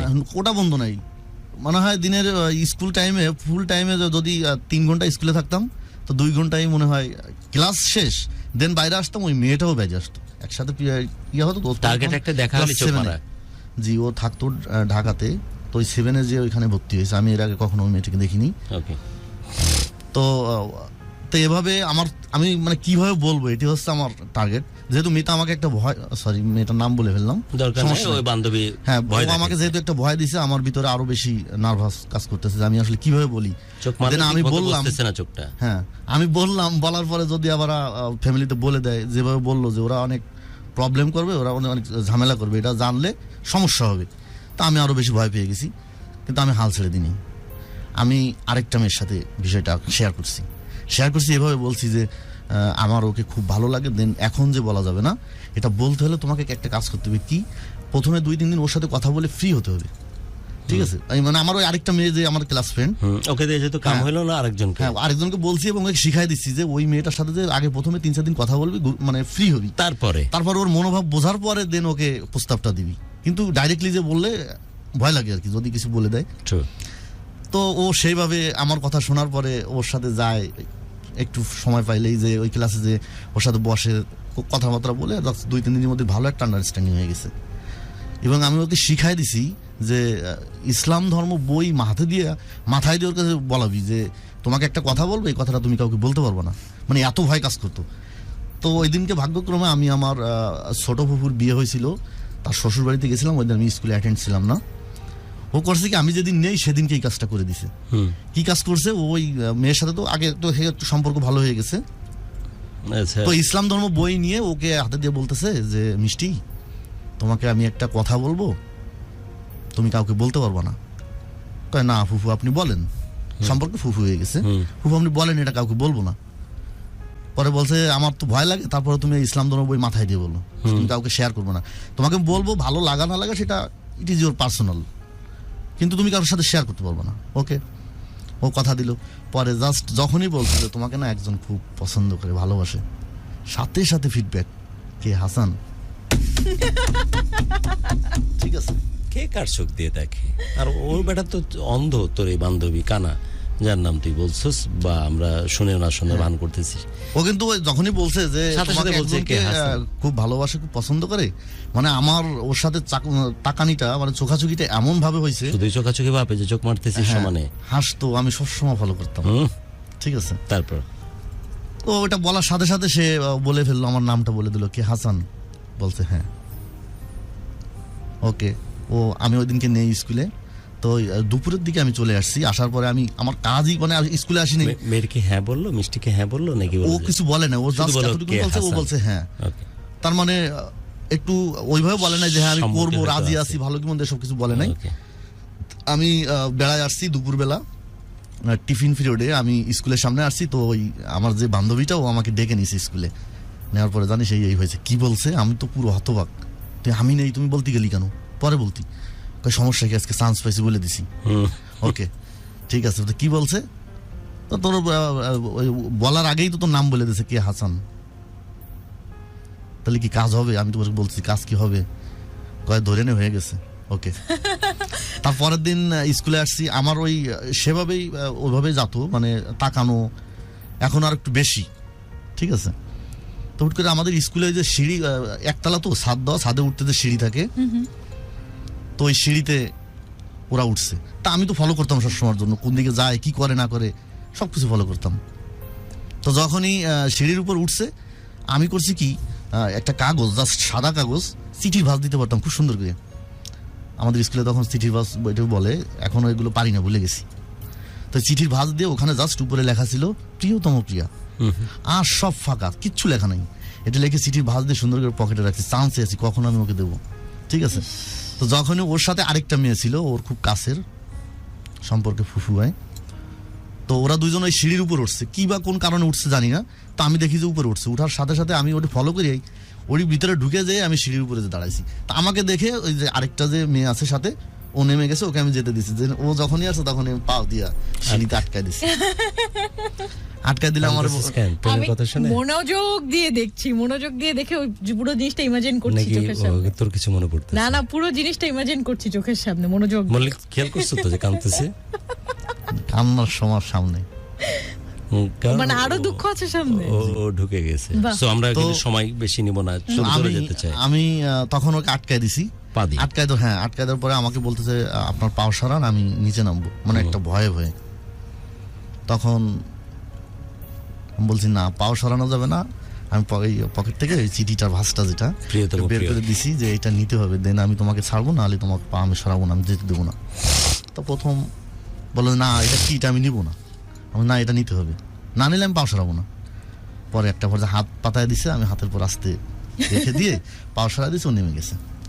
গুরু ওরা ভিতরে গেছে, ক্লাসের ভিতরে যে ওইটা খুলে তো কিছুই পায় নাই, জাস্ট একেবারেই ফাঁকা, জাস্ট উপরে লেখা আছে প্রিয়তম প্রিয়, আর কিচ্ছু নাই। এখন করছে কি, দরজার সামনে এসে আমাকে কি লেখাচ্ছে, কিছু লিখিস না কেন? কিছু লেখিনি। আমাকে তো মনে হচ্ছে যে আমি তো ভয় পাচ্ছি যে মেবি কাউকে দিয়ে দিবে বা দেখাবে, কাম তো সারা। আমি করছি কি, স্কুলে বই খাতা গোছায় জানলার পিছন থেকে, মানে স্কুলের পিছনে যে জানলার কাছে দিয়ে আমি পিছন দিয়ে ঘুরে এসে বই খাতা নিয়ে একেবারে, আমরা বাড়ির পাশে স্কুল তো, দেখো যে রিঅ্যাকশন কি আসছে না। আমার ওই 2-3 বার কিল দেখাইছে, আমি পুরো ভয় পেয়ে গেছি। প্রিয়তম প্রিয়া তো পিঠে দিব না, ও সহ ওর সাথে আরেকটা সব একসাথে, হ্যাঁ ফুফু কোর আছে, হ্যাঁ দুইজন ছিল, ওরা দুইজনই সবসময় একসাথে চলাফেরা করতো। তো দুইজনে আমাকে মানে এমন ভাব দেখাচ্ছে, মানে আমাকে মারবে। আর তুমি ভাবছো যে এত জানাই দিতে, গোটা দুনিয়া কাউকে জানাই দিবে বা স্যারদেরকেও জানাই দিতে পারে। তো আমি ভয়ে বই খাতা নিয়ে চলে গেছি। বই খাতা থুয়েই আমি আবার স্কুলের সামনে, এখন অবৈধ মানে স্কুলের ছাত্র না, এখন বহিরাগত আর কি, এসে দাঁড়াইছি। দেন একটা সময় স্কুল ছুটি হলো, তো যার সময় আমাকে মানে ও এভাবে কিল দেখাচ্ছে, আর ওই মেয়েটা জাস্ট যার সময় বলতেছে কি লিখছেন কিছুই তো বুঝে নাই। ঠিক আছে, ওকে ভালো কথা, কিছুই বুঝি নেই, এভাবে আগ্রহ আছে, হ্যাঁ আগ্রহ আছে। তখন আমার একটু ইয়া হয়েছে যে তাহলে তো ঠিক আছে। পরের দিন আবার স্কুলে আসলো, আসার পরে কে বা ও না কে আমি জানি না, আমি ওর স্কুলের ক্লাসের সামনে থেকে হেঁটে যাচ্ছি। দেন আমাকে ওইখান থেকে আমি একটা শব্দটি শুনতে পাইছি যে বাস্টার্ড নামে একটা ল্যাঙ্গুয়েজ ইউজ করছে, কিন্তু ও করে নাই, এটা আমি পরে জানছি, ও করে নাই। তো এটা আমার কানে যখনই আসছে, আমি করছি পিছনের দরজা, দুটো দরজা থাকে তো স্কুলের, আরেকটা দরজা দিয়ে ঢুকে বেঞ্চ, হাই বেঞ্চ থেকে লাফ দিয়ে যে সামনে দাঁড়াইছি। তুমি আমাকে এটা বলছো কেন? বিশ্বাস করেন আমি এটা বলিনি। গুরু সবচেয়ে মজার কথা হচ্ছে, বাস্টার্ড শব্দের অর্থ কি সে সেটা জানে না, তার ভয়ে সে আমাকে বলতেছে এটা আমি বলিনি। ওকে, আমি বিশ্বাস করেছি। এইখানে এই বাস্টার্ড শব্দ নিয়ে সে ওই ক্লাসের 2-3 মেয়ের সাথে শেয়ার করছে বাস্টার্ড মানে কি। আমি যদি বলছি, সেটা আগে জানতো না, সে তো জানেই না বাস্টার্ড মানে কি, সে আমাকে কেন বলবে? সে বলেও নাই, অন্য একটা সাউন্ড থেকে আসছে মেবি, বা ওরকম না বললো, আমি এরকম শুনছি আর কি। আচ্ছা, তো কয়েকটা মেয়ের কাছে জিজ্ঞেস করছে, ওই 7-এ পড়ে তো, তখনকার সময় ওরা জানে না, ও তো জানেই না। তো এখানে ব্রিলিয়েন্ট ছাত্রী ছিল, ওর কাছে জিজ্ঞেস করছে, বলছে যে বাস্টার্ড মানে হচ্ছে জারোর সন্তান। এখন মজার কথা হচ্ছে জারোর সন্তান মানে কি, এটার মানুষে বোঝে না। ঠিক আছে, তুই তো আনকর একটা জিনিস পাইছিলি রে ভাই। ভবিষ্যতে বলিস না যে এটা পাওয়া সে হয়নি। এটা করছে কি, বাসায় যে তার ফুফির কাছে জিজ্ঞেস করছে, ফুফু জারোর সন্তান কি? কয়, কেন, কি হয়েছে? কয় না, এর একটা কাহিনী তুমি আমাকে বলো। কয় না, বলতে হবে, কি সমস্যা কি, তুই এত জানার জন্য আগ্রহ কেন, তোর এগুলো জানতে হবে না। তাকে বললো না, সে জানলো না, গেল। তারপরে আমাদের সম্পর্কটা মানে শুরু হয়ে গেল বলতে আমার কাছে পরের দিনকে ও আমার একটা খবর পাঠাইছে, মানে ওই যে মেয়েটাকে অফার করছিলাম ওর কাছে খবর পাঠাইছে যে কি দিছে আমি তো কিছু বুঝি নাই, আমাকে একটা চিঠি দিতে বললেন। হ্যাঁ, তারপরে গুরু আমি কোন ক্লাসে তখন? আমি তখন নিউটনে। নিউটন আর হচ্ছে ক্লাস 7। যা তার রকমের প্রেম। তো এবার চিঠি লেখার জন্য তো আবার আমি তো হায়ার হইতাম ওই সময়। চিঠি তো কার কাছে গেছিলা? না গুরু, আমি নিজেই আমার মতন করে লিখছি। চিঠি লিখিতে আমার বলতেন যে মশা মাইরে রক্ত দেখ। লিখে আমি ওই মেয়েটার মাধ্যমেই ওখানে ট্রান্সফার করছি, ও যে দিয়ে আসছে, এবং আমি ওখানে লিখে দিয়েছিলাম যে উত্তরে অপেক্ষায় থাকলাম। পরের দিন ঠিকই আমার জন্য একটা চিঠি আসলো। চিঠির ভাষাগুলো মানে চিঠি আসছে, আসার পরে চিঠি পাইছি, চিঠি পাওয়ার পরে কতটা আনন্দ অনুভূতি হয়েছে। ওই যে ছেলেটার সাথে শেয়ার করলাম প্রথম, ও আমার সাথেই ছিল, ওকে নিয়ে আমি সেই আবার রাস্তার ওই পারে চলে গেছি, খাল পাড়ে। তুমি তো জানো না যে ও লাইনে আছে? না তখনও জানো না কে যে ওই ছেলেটা যে লাইনে আছে, ওই ছেলে না তখন আমি 5 বছর পরে জানছি। আচ্ছা যাই হোক, ওর তো ভিতর ফাটতেছে, বাট ওকে শেয়ার করলা তুমি? না, ওর মানে জাস্ট ভালো লাগতে গেছিল। ওকে, গুরু ও সে এমন সুন্দর একটা মেয়ে, মানে আমার একটাই টেনডেন্সি ছিল যে কোনো মানুষকে যদি ওকে যদি একবার অফার করে আর যদি একবার তার সাথে জড়িয়ে যায় তাহলে দেন আমাকে আর চিনবে না। অর্থাৎ এই ভয় ছিল, অফার পাওয়ার আগেই আমার টার্গেট ছিল যে আমি সর্বপ্রথম আমি অফার দেবো। চিঠি দিলে, সেও চিঠি পড়লো, এবার তুমি ওই বন্ধুকে জানাতে গেলে? জানাতে যাইনি, ওই চিঠি আমি খুলিনি, না খুলে ওকে নিয়ে আমি স্কুলের ওই পারে যে খালের ওই পারে ফাঁকা জায়গায় গেছি যেখানে গেলে সুন্দর করে পড়া যাবে, ও কাছ থেকে আমার আগে চিঠিটা নিয়ে খুলতে শুরু করতেছে। পরে ওরা ধাক্কা দিয়ে আমি চিঠি কাটি নিছি। হ্যাঁ, আমার চিঠি আমি আগে পড়বো, ঠিক আছে। পরে চিঠি পড়ছি, চিঠিটা মনে ওই সময় মনে হয় মিনিমাম 50 বার পড়ছি। কি লেখা ছিল? হ্যাঁ পড়বো, ওটা আমার মুখস্থ আছে। লেখা ছিল যে আশা নয় বিশ্বাস করি, তুমি ভালো আছো আর ভালো থাকো এটাই কামনা করি। আমি তোমাকে গোলাপের শুভেচ্ছা দিচ্ছি না, কারণ গোলাপের পাপড়ি সহজে ঝরে যায়। আমি চাই না তুমি আমার হৃদয় থেকে সহজে ঝরে যাও। এটা হচ্ছে হেডিং ছিল। তারপরে লাইনটা লিখছিল যে কিশোরের কে গো তুমি মিশরের আই, পাকিস্তানের এসএস আমি তোমায় দিতে চাই। কিশোরের কে, মিশরের আই, এই কে আই এগুলো কিন্তু ইংলিশে আর বাকিগুলো বাংলায়। মিশরের আই, পাকিস্তানের এসএস আমি তোমায় দিতে চাই। আরে বেটা কিসে গেছস? প্রথম চিঠিতে সেটা দিছে। এখন মজার কথা হচ্ছে সায়েন্টিফিক চিঠি রে, মজার কথা আরেকবার এটা আরেকবার মজার কথা হচ্ছে গুরু, না ওইটা আরেকবার বললে। কিশোরের কে গো তুমি মিশরের আই, কে আই এসএস আমি তোমায় দিতে চাই। পাকিস্তানের SS K I double S kiss, ঠিক আছে, আমি তোমায় দিতে চাই। তো সবচেয়ে মজার ঘটনা হচ্ছে যে এই চিঠিটা এই ছেলে মানুষই, আর এই চিঠিটা কিন্তু ও লেখে নাই, এরকম কিউটি টাইপের পেরিতি। আমার চিঠিটা পাওয়ার পরে, হ্যাঁ তারপর আমার চিঠিটা পাওয়ার পরে ওর বাড়িতে যে একটা ছোট ফুফি ছিল তার সাথে দেখাইছে। দেখানোর পরে আমি উত্তর দিতে হবে, আমি তো উত্তর চাইছি। ওকে বলে যে আমি তো কখনো লিখিনি, লিখতে পারি না। তো ওর ফুফু লিখে দিছিল চিঠিটা ওর লেখা না, ভাষাগুলো ওর ছিল না। মিশর, হ্যাঁ পাকিস্তান সব ওইভাবে লিখে দিয়েছে, আমি তো জানি না। ইন্টারন্যাশনাল লেটার পরে জানছি যে এটা ওর ফুফির হাতের লেখা ছিল। ওকে, তারপর তো এভাবে গুরু আমাদের সম্পর্কটা অলরেডি কন্টিনিউ। ফার্স্ট দেখা কোথায় হলো? ফার্স্ট দেখা, ফার্স্ট ডেট। ওভাবে আমরা তো কখনো দেখা করি নাই, তো আমাদের ভিতরে চোখাচোখিটাই বেশি হতো। আর আমাদের ক্লাসের পাশেই হচ্ছে কলপার ছিল, তো ওইখানে আসলে ওই মানে কলপারে আসতো ওয়াশরুমে যাওয়ার উদ্দেশ্যে যেভাবে আসুক, কিন্তু ওখানে খুব সময় দিত। আর আমি আমার দরজার মানে কাছ থেকে দাঁড়ায় দেখাই, শুধু দেখা, কখনো কথা না। কথা হয়েছে মানে ওইভাবে হয় না। ওই যে বললাম না, ওই বাস স্ট্যান্ড নিয়ে একটা কথা, আর ওই যে সিঁড়িতে ঠেকাই দিলাম। আর কথা বলোনি? না, জাস্ট ওই চিঠি। ভালোবাসা হওয়ার পরও কথা হয় নাই। কি না, ওভাবে কথা হয় নাই, শুধু চিঠির আদান প্রদান। হ্যাঁ, কয়টা চিঠি পাইছো? চিঠি পাইছি গ্রুপ, বহুত চিঠি পাইছি। আমার ওইটা কি ফুফি দিয়ে লেখাইতো নাকি নিজে? না, ওই একটা চিঠি সে তার ফুফিকে দিয়ে লিখছে, পরে লেখাটা কি ছিল? সবগুলো তার হাতের লেখা। এটা আমি পরে জানছি। ওর প্রেমের চিঠি একটা যদি আরেকটা বলো তুমি, যখন চিঠির আদান প্রদান। আরেকটা ওইভাবে আমার মনে নাই। ওকে, তুমি কন্টিনিউ করো। তারপরে গুরু এভাবে আমাদের প্রায় চলতেছিল, প্রায় 6 মাসের মতন হয়ে গেছে। তো এক কান দুই কান হতে হতে সবাই জেনে ফেলছে যে আমাদের ভিতরে একটা ভালো সম্পর্ক। আর ও হচ্ছে স্কুলের ভিতরে সবচেয়ে বেশি সুন্দরী ছিল দেখতে। সবার ফোকাস। হ্যাঁ, আর সবার কথা হচ্ছে যে তুই কি জিনিস ভাগায় ফেলছিস, এটা হচ্ছে মেইন কথা তাদের। তোমাকে? হ্যাঁ, সবাই আমাকে এইভাবে মানে আমাকে সবাই মানে ভালো মনে করতো যে তুই তোর দ্বারা এই মেয়ে তোর সাথে প্রেম করে, এটা কিভাবে সম্ভব, এটা কিভাবে পাইলি। এটা হচ্ছে সবার একটা কথা যে তুই ভালো মনে করে নাকি আন্ডারস্টিমেট করে? না না, সবাই মানে ভালো মনে করে যে এই মেয়েকে কেমনে কিভাবে আন্ডারস্ট্যান্ড, ওই মেয়ে মতো এই সেই, তাকে তুই পাইলি কেমনে, তাহলে তো আন্ডারস্টিমেট করতেছে তোমাকে ইন আদার সেন্স, রাইট? হ্যাঁ, সবাই না, আমাদের সম্পর্কটাকে সবাই খুব রেসপেক্ট করতো। আমার ওই স্কুলে যারা যত ছাত্র ছিল, দেন যারা আমাদের এই বিষয়টা জানতো, তাদের প্রত্যেককে দিয়ে আমি চিঠি লেনদেন করতাম, আমাকে দিত, আমি দিতাম। ঠিক আছে, তো এভাবে 6 মাস যাওয়ার পথে আমাদের সবাই তো জানলো, দেন আমাদের পারিবারিকভাবেও জানাজানি হয়ে গেল, ইভেন আমাদের স্কুলের স্যাররাও জানতে পারলো। এত জানলো কেন? তুমি তো ডেটও ভালোবাসা তো গোপন থাকে না। কিন্তু তুমি তো কথাও বলতে না, ডেটও করতে না। এইগুলোই হচ্ছে আমার লাইফের সবচেয়ে বড় ভুল। জাস্ট দেখছো, ডেট করনি, কখনো কথা বলেনি, তাও জানলো সবাই। হ্যাঁ, বলতে নিজে থেকে। ওই যে স্কুলে চিঠিগুলো লেনদেন করতাম, বাট আমরা যে কথা বলতাম বলতে ওই স্কুলের ফাঁকে ছিলই তোমার, যে সবাইকে দিয়ে চিঠি আদান প্রদান করছো। হ্যাঁ, আর আমি বেশি হচ্ছে করতাম, মানুষের সাথে শেয়ার করতাম যে দেখ, মানে খুব নিজেকে খুব গর্ব মনে করতাম যে দেখ আমার লাভা কত সুন্দর। ঠিক আছে, হ্যাঁ, কেন জানি এরকম হয়ে যেত যে কারোর সাথে গল্প করতেছি, কথা বলতেছি, আমার একজন আছে, দেখানোর জন্য নিয়ে যেতাম। তোমার গর্বের জিনিস ওইটাই। হ্যাঁ, তো এইভাবে সবাইকে দেখাইতাম বা বলতাম, আমার মুখে কখনো কথা থাকতো না। আর আমি এতটুকু এখনো বিশ্বাস করি যে ভালোবাসা কখনো গোপন থাকে না, এটা টুডোর টুমোর এটা ওপেন হবেই। তারপর স্কুল জানলো, টিচাররা জানলো, সবাই জানলো। এখন গুরু তো এইভাবে মাঝে মাঝে একদিনকে ওর সাথে আমি মানে আমাদের প্রবলেম তখন একটা সেকেন্ড সময় চলে আসলো যে দেখা না হলে ভালো লাগতো না, দেখতে হবে, সে আমাকে দেখবে, আমি তাকে দেখবো, এটা হচ্ছে একটা নেশা ছিল, দেখতে হবে। ঠিক আছে, তো এভাবে চলতে লাগলো, প্রায় বছরখানিক হয়ে গেল। আমি এসএসসি এক্সাম দিয়ে আমি স্কুল থেকে বেরোয় গেলাম, এখন একটু ডিস্টেন্স তৈরি হয়ে গেল।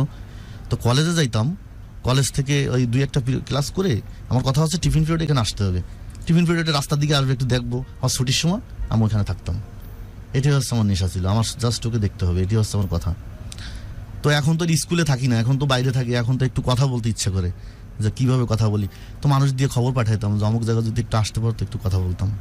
ঠিক আছে, তো স্কুলের ওই পারে যে খালের ওই পাড় আছে, ওইখানে যাইতো, 2-3টে মেয়ের সাথে যাইতো, গেলে ওদের সামনে এইভাবে দেখা দেখি চলতেছে, কথা বলতেছি। হ্যাঁ, কথা বলতেছি।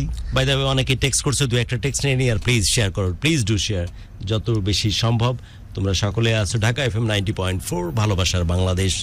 আমাদের আজকের ক্যানভাস, আমাদের সাথে আছে মল্লিক, আর বলছে তার মিষ্টিকে নিয়ে মিষ্টি মিষ্টি ভালোবাসার কথা। আচ্ছা, হাসান আহমেদ আছে। গুরু, আমি হাসান, আপনার সাথে একটু দেখা করতে চাই। আইসা বড় বাপ, আমি তো এমন কোনো ইম্পর্টেন্ট কেউ না, সবসময় তোমাদের জন্য আছি। মইনুল আছে নীলফামারী থেকে, নাসিম রানা আছে, কবিতা আবৃত্তি করেছে সেখানে, আফিয়া আছে জয়েন করে। গুরু, আমার এসএমএসটা একটু পড়েন, মানে ওনার নামটা মনে হয় একটু পড়তে বলছে। আফিয়া ইমরান সোয়াদ। আফিয়া ইমরান সোয়াদ, SOWAD। ওকে, ওই নাম বলে দিলাম। আর বলার সাথে সাথে প্রায় 200 উপর শেয়ার ছিল, এটা যেন 1000-এ যায়। So please do share as much as you can. তারপর আচ্ছা, মিতানুর আছে জয়েন করে। ইশরাক আছে, চোখ মিললেই দেখি তোমাকে। বাহ, চমৎকার একটা কথা। খালেক অনেকক্ষণ ধরে একটা কমেন্ট করে যাচ্ছিল, কমেন্টটা চলে গেল। আপু দুঃখের সময় হাসেন। ভাই, এই প্রবলেম সবাই আমাকে বলে, কই যাবো গুরু বল, এর জন্য একটু পাগল বলে। আমরা যাচ্ছি মল্লিকের কাছে। মল্লিক বলছিলে যে এই তো প্রেম প্রীতি চলতেছে, কোন রকমের ডেটিং নাই, কোন রকমের হাত ধরাধরি নাই, শুধুই দূর থেকে দেখা, এবং এত তৃপ্তি ওই চোখের দিকে চোখ রাখাতে। এটাই হচ্ছে ভ্যালেন্টাইনের এক্সাক্ট এসেন্স, এটাই হচ্ছে প্রেমের কথা, এটাই হচ্ছে ভালোবাসার বাংলাদেশ। ঢাকা FM সবসময় এই কথাগুলোই বলার চেষ্টা করে। কারোর সাথে যদি কারো প্রেম হয়, মহব্বত হয়, ইশক হয়, তাহলে সত্যিকারের অর্থে সেক্সুয়াল ডিজায়ারনেস, কাউকে কাছ থেকে পাইতে হবে, তার সাথে স্লেভ আউট করতে হবে, এগুলো কোনো কিছুই কোনো রকমের প্রয়োজন পড়ে না। শুধু তাকে, তার নাম, তার ভাবনা, তার স্মৃতি মনে রেখে কয়েক জনম পার করে দেয়া যায়। এমনই একটা চমৎকার প্রেমের গল্প শুনছিলাম মল্লিকের কাছে, তার মিষ্টি নামের সেই মেয়েটিকে ঘিরে। তারপর কি হলো ফাইনালি, এই ঘটনাগুলো তো আমরা জানলাম, শেষের দিকে কোথায় গিয়ে ঠেকলো ব্যাপারটা?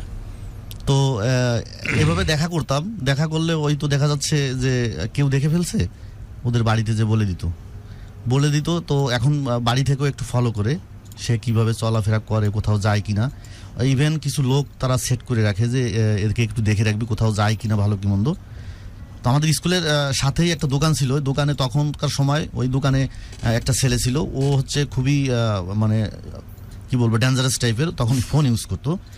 তো ওই মেয়ের ছোট চাচা যে, সেও তখন ফোন ইউজ করে, তো ওদের সাথে নাম্বার দেওয়া দিয়ে করলো, যদি কোনো কিছু দেখতো ফোন দিয়ে বলে দিত যে এখন না এদিকে গেছে, দেখা করতে গেছে, এরকম। মানে আমি তো হবাক হয়ে যেতাম আমরা যে কিভাবে এগুলো জানতো। তো আমরা বাড়িতে আসলে ও বাড়িতে গেলেই মারপিট করতো, আজকে ওখানে গেছিলি কেন, ওর সাথে দেখা করছিস কেন, এভাবে মারপিট করতো। দেখো সিরিয়াল ওই বেটাও আছে, এরকম এক্সাম্পল আছে কিন্তু, যা মেরা নেই তো কিসকা নেই, এই জন্য হয়তো আরেকজনকে এই ধরনের প্রবলেম হতে ফেলে। তো আমি এই 3 বছরের ভিতরে দুটো ঘটনা আমি একটু সুন্দরভাবে বলতে চাই। সেটা হচ্ছে, তো একদিন আমাদের স্কুলের পিছনে একটা ঘেরের ফাড় আছে, সেখানে যে ফাঁকা জায়গা, ফাড়ে ওখানে ওর সাথে ও কখনো একা যাইতো না আমার সাথে দেখা করার জন্য, একটা মেয়ে মিনিমাম থাকতো। তো ওরা দুজন গেছে, যাওয়ার পরে তো যখন কথা বলতাম ও একটু আড়ালে থাকতো, আমরা একটু সামনে দিয়ে ফেস টু ফেস কথা বলতাম। তো কথা বলবো, দেন এখানে দাঁড়াইছি কেবলমাত্র, তখন ওই 7-8 বছরের একটা বাচ্চা, মোটামুটি ভালো বোঝে, ওদের বাড়ির পাশেই, ওই মনে হয় ডরে গেছিল শাপলা টাপলা কিছু তুলতে, আসার সময় আমাদের দুইজনকে এক জায়গায় দাঁড়ানো দেখছে। দাঁড়ানো দেখলি ও জাস্ট এতটুকুন কথা বলছে যে আমারে 50 টাকা না দিলে আমি বাড়িতে বলে দেবো। এটি হচ্ছে কথা। কি ব্যবসায়ী, 7-8 বছরের বাচ্চা, একেবারে বাচ্চা। হ্যাঁ, শাপলা তুলে আসতেছে আমাদের দেখেই, দেন ওর ভাষা একটাই যে 50 টাকা না দিলে, একটাই কথা, হ্যাঁ একটাই কথা, 50 টাকা না দিলে আমি বলে দেবো। এটা বলে যে আমাদের এখানে দাঁড়াবে, 50 টাকা যে তুই নিবি, সে তো নিল না, সে এক খেয়ে দড়ি বাড়ি চলে যেয়েই ওদের বাড়ি বলে দিছে। বাড়ি বলে দিলেই টাকাটা নে, আমি করছি কি, ওরে টাকা দেবো বিদায় আমি বাড়ি যে কলস থেকে চাল ঢাইলে বিক্রি করছি, বিক্রি করে 50 টাকা নিয়ে ঘুরতেছি, জোরে দিব, কিন্তু ও তো ওইখানে যে বলে দিছে ওদের বাড়ি। শুনছো নি তোমরা, বাড়ি যে বলে দেওয়ার পরে শুনেছো তোমরা, বান্ধবীকে সাথে নিয়ে আসে, কখনো তো ডেট করার অফিসিয়ালি কোনো সুযোগই হয়নি, এরকম একটা ফাঁকা জায়গা পাইছে বেচারা, পাশে আবার পুকুরের মতো বা নালার মতো আছে, যেখানে শাপলা ফুল টুল বা এগুলো কিছু হয়, সেখানে বান্ধবীকে একটু দূরে রেখে বেচারে গল্প করতেছে। এমন সময় 7-8 বছরের বাচ্চা হয়তো শাপলা ফুল তুলতে গেছিল, দেখে ফেলছে এর মধ্যে দুইজনকে। এটা এতই ট্যাটনা, বড় হলে কি হবে আমার জানার, এটা আমাদের ভাবনার বাইরে। মানে ওকে দেখলে আমার না এই গল্পটা মনে পড়ে যে 50 টাকা না, এটা ভাবনার বাইরে। বলতেছে যে 50 টাকা না দিলে সবাইকে জানাই দেবো, টাকাটা নেই। তার চেয়ে বড় এবং ইনোসেন্ট একটা ইনিশিয়েটিভ টেকেন বাই মল্লিক, ও বাসায় গিয়ে কলস থেকে চাল বাইরে করে বিক্রি করে টাকা নিয়ে ঘুরতেছে, যে বেটা তোরে আমি টাকা দিব, তাও তুই বাসায় বলিস না, কিন্তু বাসায় অলরেডি বলা হয়। পাশাপাশি বাড়ি তো স্কুলের এপাশ আর ওপাশ, তো আমি টাকা নিয়ে ঘুরতেছি, তো ও স্কুল থেকে চলে গেছে, আমার টার্গেট হচ্ছে 50 টাকা দেবো যদি কাউকে না বলে, কিন্তু ও বাড়িতে যে বলে দিয়েছে। তারপর ওই স্কুল থেকে বাড়ি গেল, বাড়ি যাওয়ার পরে ওর আম্মা ওরে অনেক মারধর করছে, এবং ওর ছোট চাচা যে, সেও ওকে মানে মারধর যে একবার না কয়েকবার খাইছে, ঠিক আছে, এইখানে মেরে মোটামুটি আমার মনে হয় এখনো তার শরীরে এই মারির দাগ আছে। মানে উঠানের পরে ওই যে চলা ভাড়ে না, যে রান্না করার জন্য যে কাষ্টিগুলা, ওইগুলা দিয়ে মারতো, আর বেতের লাঠি ছিল, এগুলো দিয়ে মারতো। তো দেখা করলে কোনো না কোনোভাবে তাদের ফ্যামিলিতে চলে যেত। আর আমাদের ফ্যামিলিতে একটা পর্যায়ে নালিশ করলো যে আপনাদের ছেলেকে সামলান। তো আমার আব্বা তো গরিব মানুষ, সে তো সবসময়ের জন্য মাছ মারা নিয়ে ব্যস্ত থাকে। তো আমাদের জীবিকা নির্বাহী হচ্ছে ওইটা। আমাকে সবসময় বোঝাতো যে দরকার নেই এগুলোর, আর আমার মা আমাকে খুব কেয়ার করতো। ওই এগুলো নালিশ যখন করতো তখন আমাকে ভাত দিত না, সারাদিন না খেয়ে ওই রাত 8টা-9টার দিকে আসতাম। আব্বা প্রচুর নাক ডাকে, আমিও নাকি, ঠিক আছে। তো আব্বা যখন নাক ডাকতো, শব্দ টের ফেলে, তখন আমি রান্নাঘরের কাছে যাইতাম, যে টোকা দিলে মা উঠতো, মা বুঝতে পারতো, তখন আসতে ও রাত্রে ভাত দিত, খাই আবার পিছন দিয়ে জাল। বাপজান এই কপাল তো আমারও হয়েছে, জানালা বাড়িতে থাকতে কিনা জানি, আমি তো বাইরে থাকতাম, বাড়িতে থাকতাম, আমি বাইরে থাকতাম, পরে লুকায় আসতাম, আম্মাকে ডাকতাম, তখন খাবার দিতাম, জানালা দিয়ে হাত দিয়ে দরজা খুলে আস্তে যে শুয়ে পড়তাম। আবার সকালে ভোরে আব্বার সামনে যাইতাম না। ওই নালিশগুলো আসছে, আমাদের ফ্যামিলিতে মোটামুটি ভালো একটা মানে গ্যাঞ্জাম শুরু হয়ে গেছে এটা নিয়ে। একটা বয়স আমাকে বাড়িতে রাখবে না, দূরে, এর অনেক গল্প, ঠিক আছে। তারপরে ওকে অনেক মারধর করলো, মারধর করার পরে গুরু এমন হতো যে এই জানাজানিটা নিয়ে তারা এত বেশি প্রেশার ক্রিয়েট করতো, ওকে মারামারি করতো, খুবভাবে মারতো, ইভেন তার স্কুল বন্ধ করে দিত। তো 1 মাস 1.5 মাস যখন যাইতো, তখন কোনোভাবে আবার স্কুলে দিত। দেওয়ার পরে ওই 1 মাস 1.5 মাস আমার সাথে যোগাযোগ হতো না, ঠিক আছে। তুমি তো বুঝতো যে তোমার কারণে মার খাচ্ছে বা এই ধরনের, তোমার রিঅ্যাকশন কি হতো? আমার রিঅ্যাকশন, আমি তো শুধু দেখার জন্য, ওই যে বাড়ির পিছনে ডোরের ভিতরে যে ধরেন প্রায় 2000 হাত হবে, এতটুকু দূর থেকে যে আমি কলা গাছের আড়ালে দাঁড়ায় ওকে দেখার জন্য চেষ্টা করতাম। মানে ফাঁকা জায়গা দেখা যেত, মানে ডরের ভিতরে তো ঘেরের ফাড়ে দূরে দাঁড়াই তাকাইতাম, তো ওকে না দেখলেও ওইখানে ওদের ওর জামা কাপড় নাড়াজ থাকতো, ওর এগুলো নাড়া থাকতো, ওইগুলোকে আমি খুব ফিল করতাম। ঠিক আছে, তো ওইগুলো দেখলে আমার কাছে কেন যেন মনে হতো ওকে দেখা হয়ে গেছে। হ্যাঁ, তো এভাবে 1 মাস 1.5 মাস চলে যেত, আমি হাল ছাড়তাম না, আমার সাথে আবার যোগাযোগ হতো স্কুলে। কোনোভাবে ভালোবাসা কে কবে ভালোবাসছিস, কোনোভাবে যদি আবার স্কুলে আসতো আবার আমাদের অনগোয়িং ভ্যালেন্টাইন, হ্যাপি ভ্যালেন্টাইন সবাই বলছি অন 14 ফেব্রুয়ারি। এমন ভালোবাসা কে কবে ভালোবাসছিস যেখানে তার শরীরের গন্ধ নেওয়ার প্রয়োজন পড়ে না, তার শরীরের হাত স্পর্শ করার প্রয়োজন পড়ে না, তাকে দূর থেকে দেখে শুধুই ভালোবাসতে মন চায়। যখন মনে হয় যে তার সাথে দেখা তো হবে না, ইনোসেন্ট ভালোবাসা, এই প্রেম, কে কবে কয়জন মানুষ এমন ভালোবাসার দীক্ষা, এমন ভালোবাসার দেখা পাইছিস ভাই, যে তাকে দেখা তো যায় না, তার তো কাপড় চোপড় নাড়া আছে, অন্তত এটা দেখে আমি ভাবি এটা আমার ভালোবাসার মানুষ, আমার প্রিয়তম, আমার জান, আমার মিষ্টির কাপড়, একে দেখা মানে তো তাকে দেখা হয়ে গেল। এবং মন প্রাণ সঁপে দিয়ে তার জন্য প্রার্থনা করা, সে যেন ঠিক থাকে, ভালো থাকে, সেজন্য তার জন্য এরকম রকমের আকুতি, এত গুরুত্বপূর্ণভাবে এত যত্ন করে কে কবে ভালোবেসেছিস ভাই। এবং এই ভালোবাসার দেখা আমরা নিজেরা দাবি করি যে 90s পর থেকে নাকি এই ভালোবাসার দেখা পাওয়া যায় না।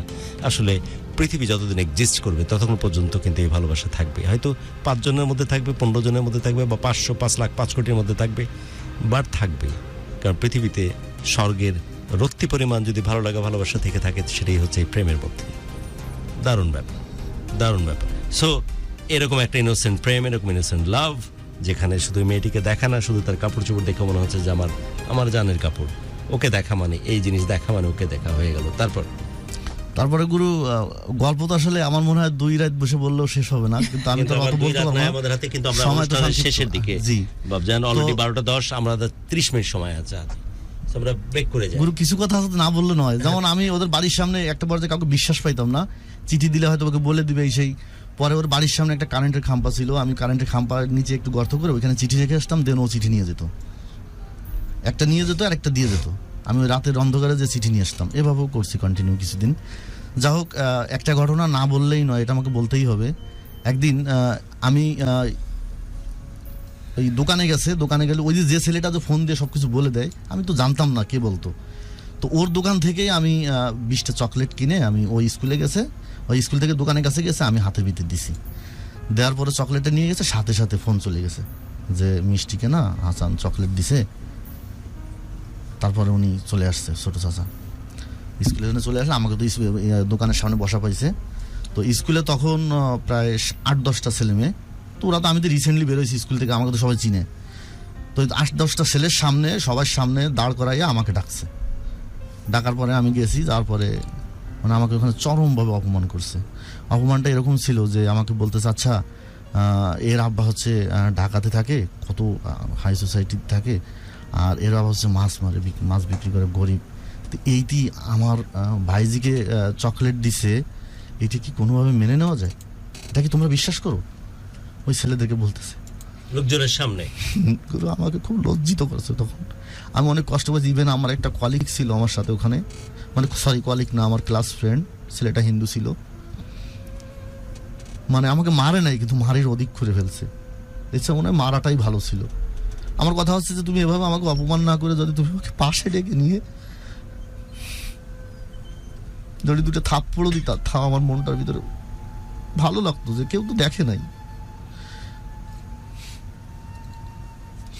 কিন্তু সে ওই 10-12টা ছেলেদের সামনে, ছোট জুনিয়র তোরা, ওদের সামনে আমাকে এভাবে অপমান করলো, মানে আমাকে বোঝাই দিল যে তুমি জেলের সন্তান, জেলের ছেলে, তো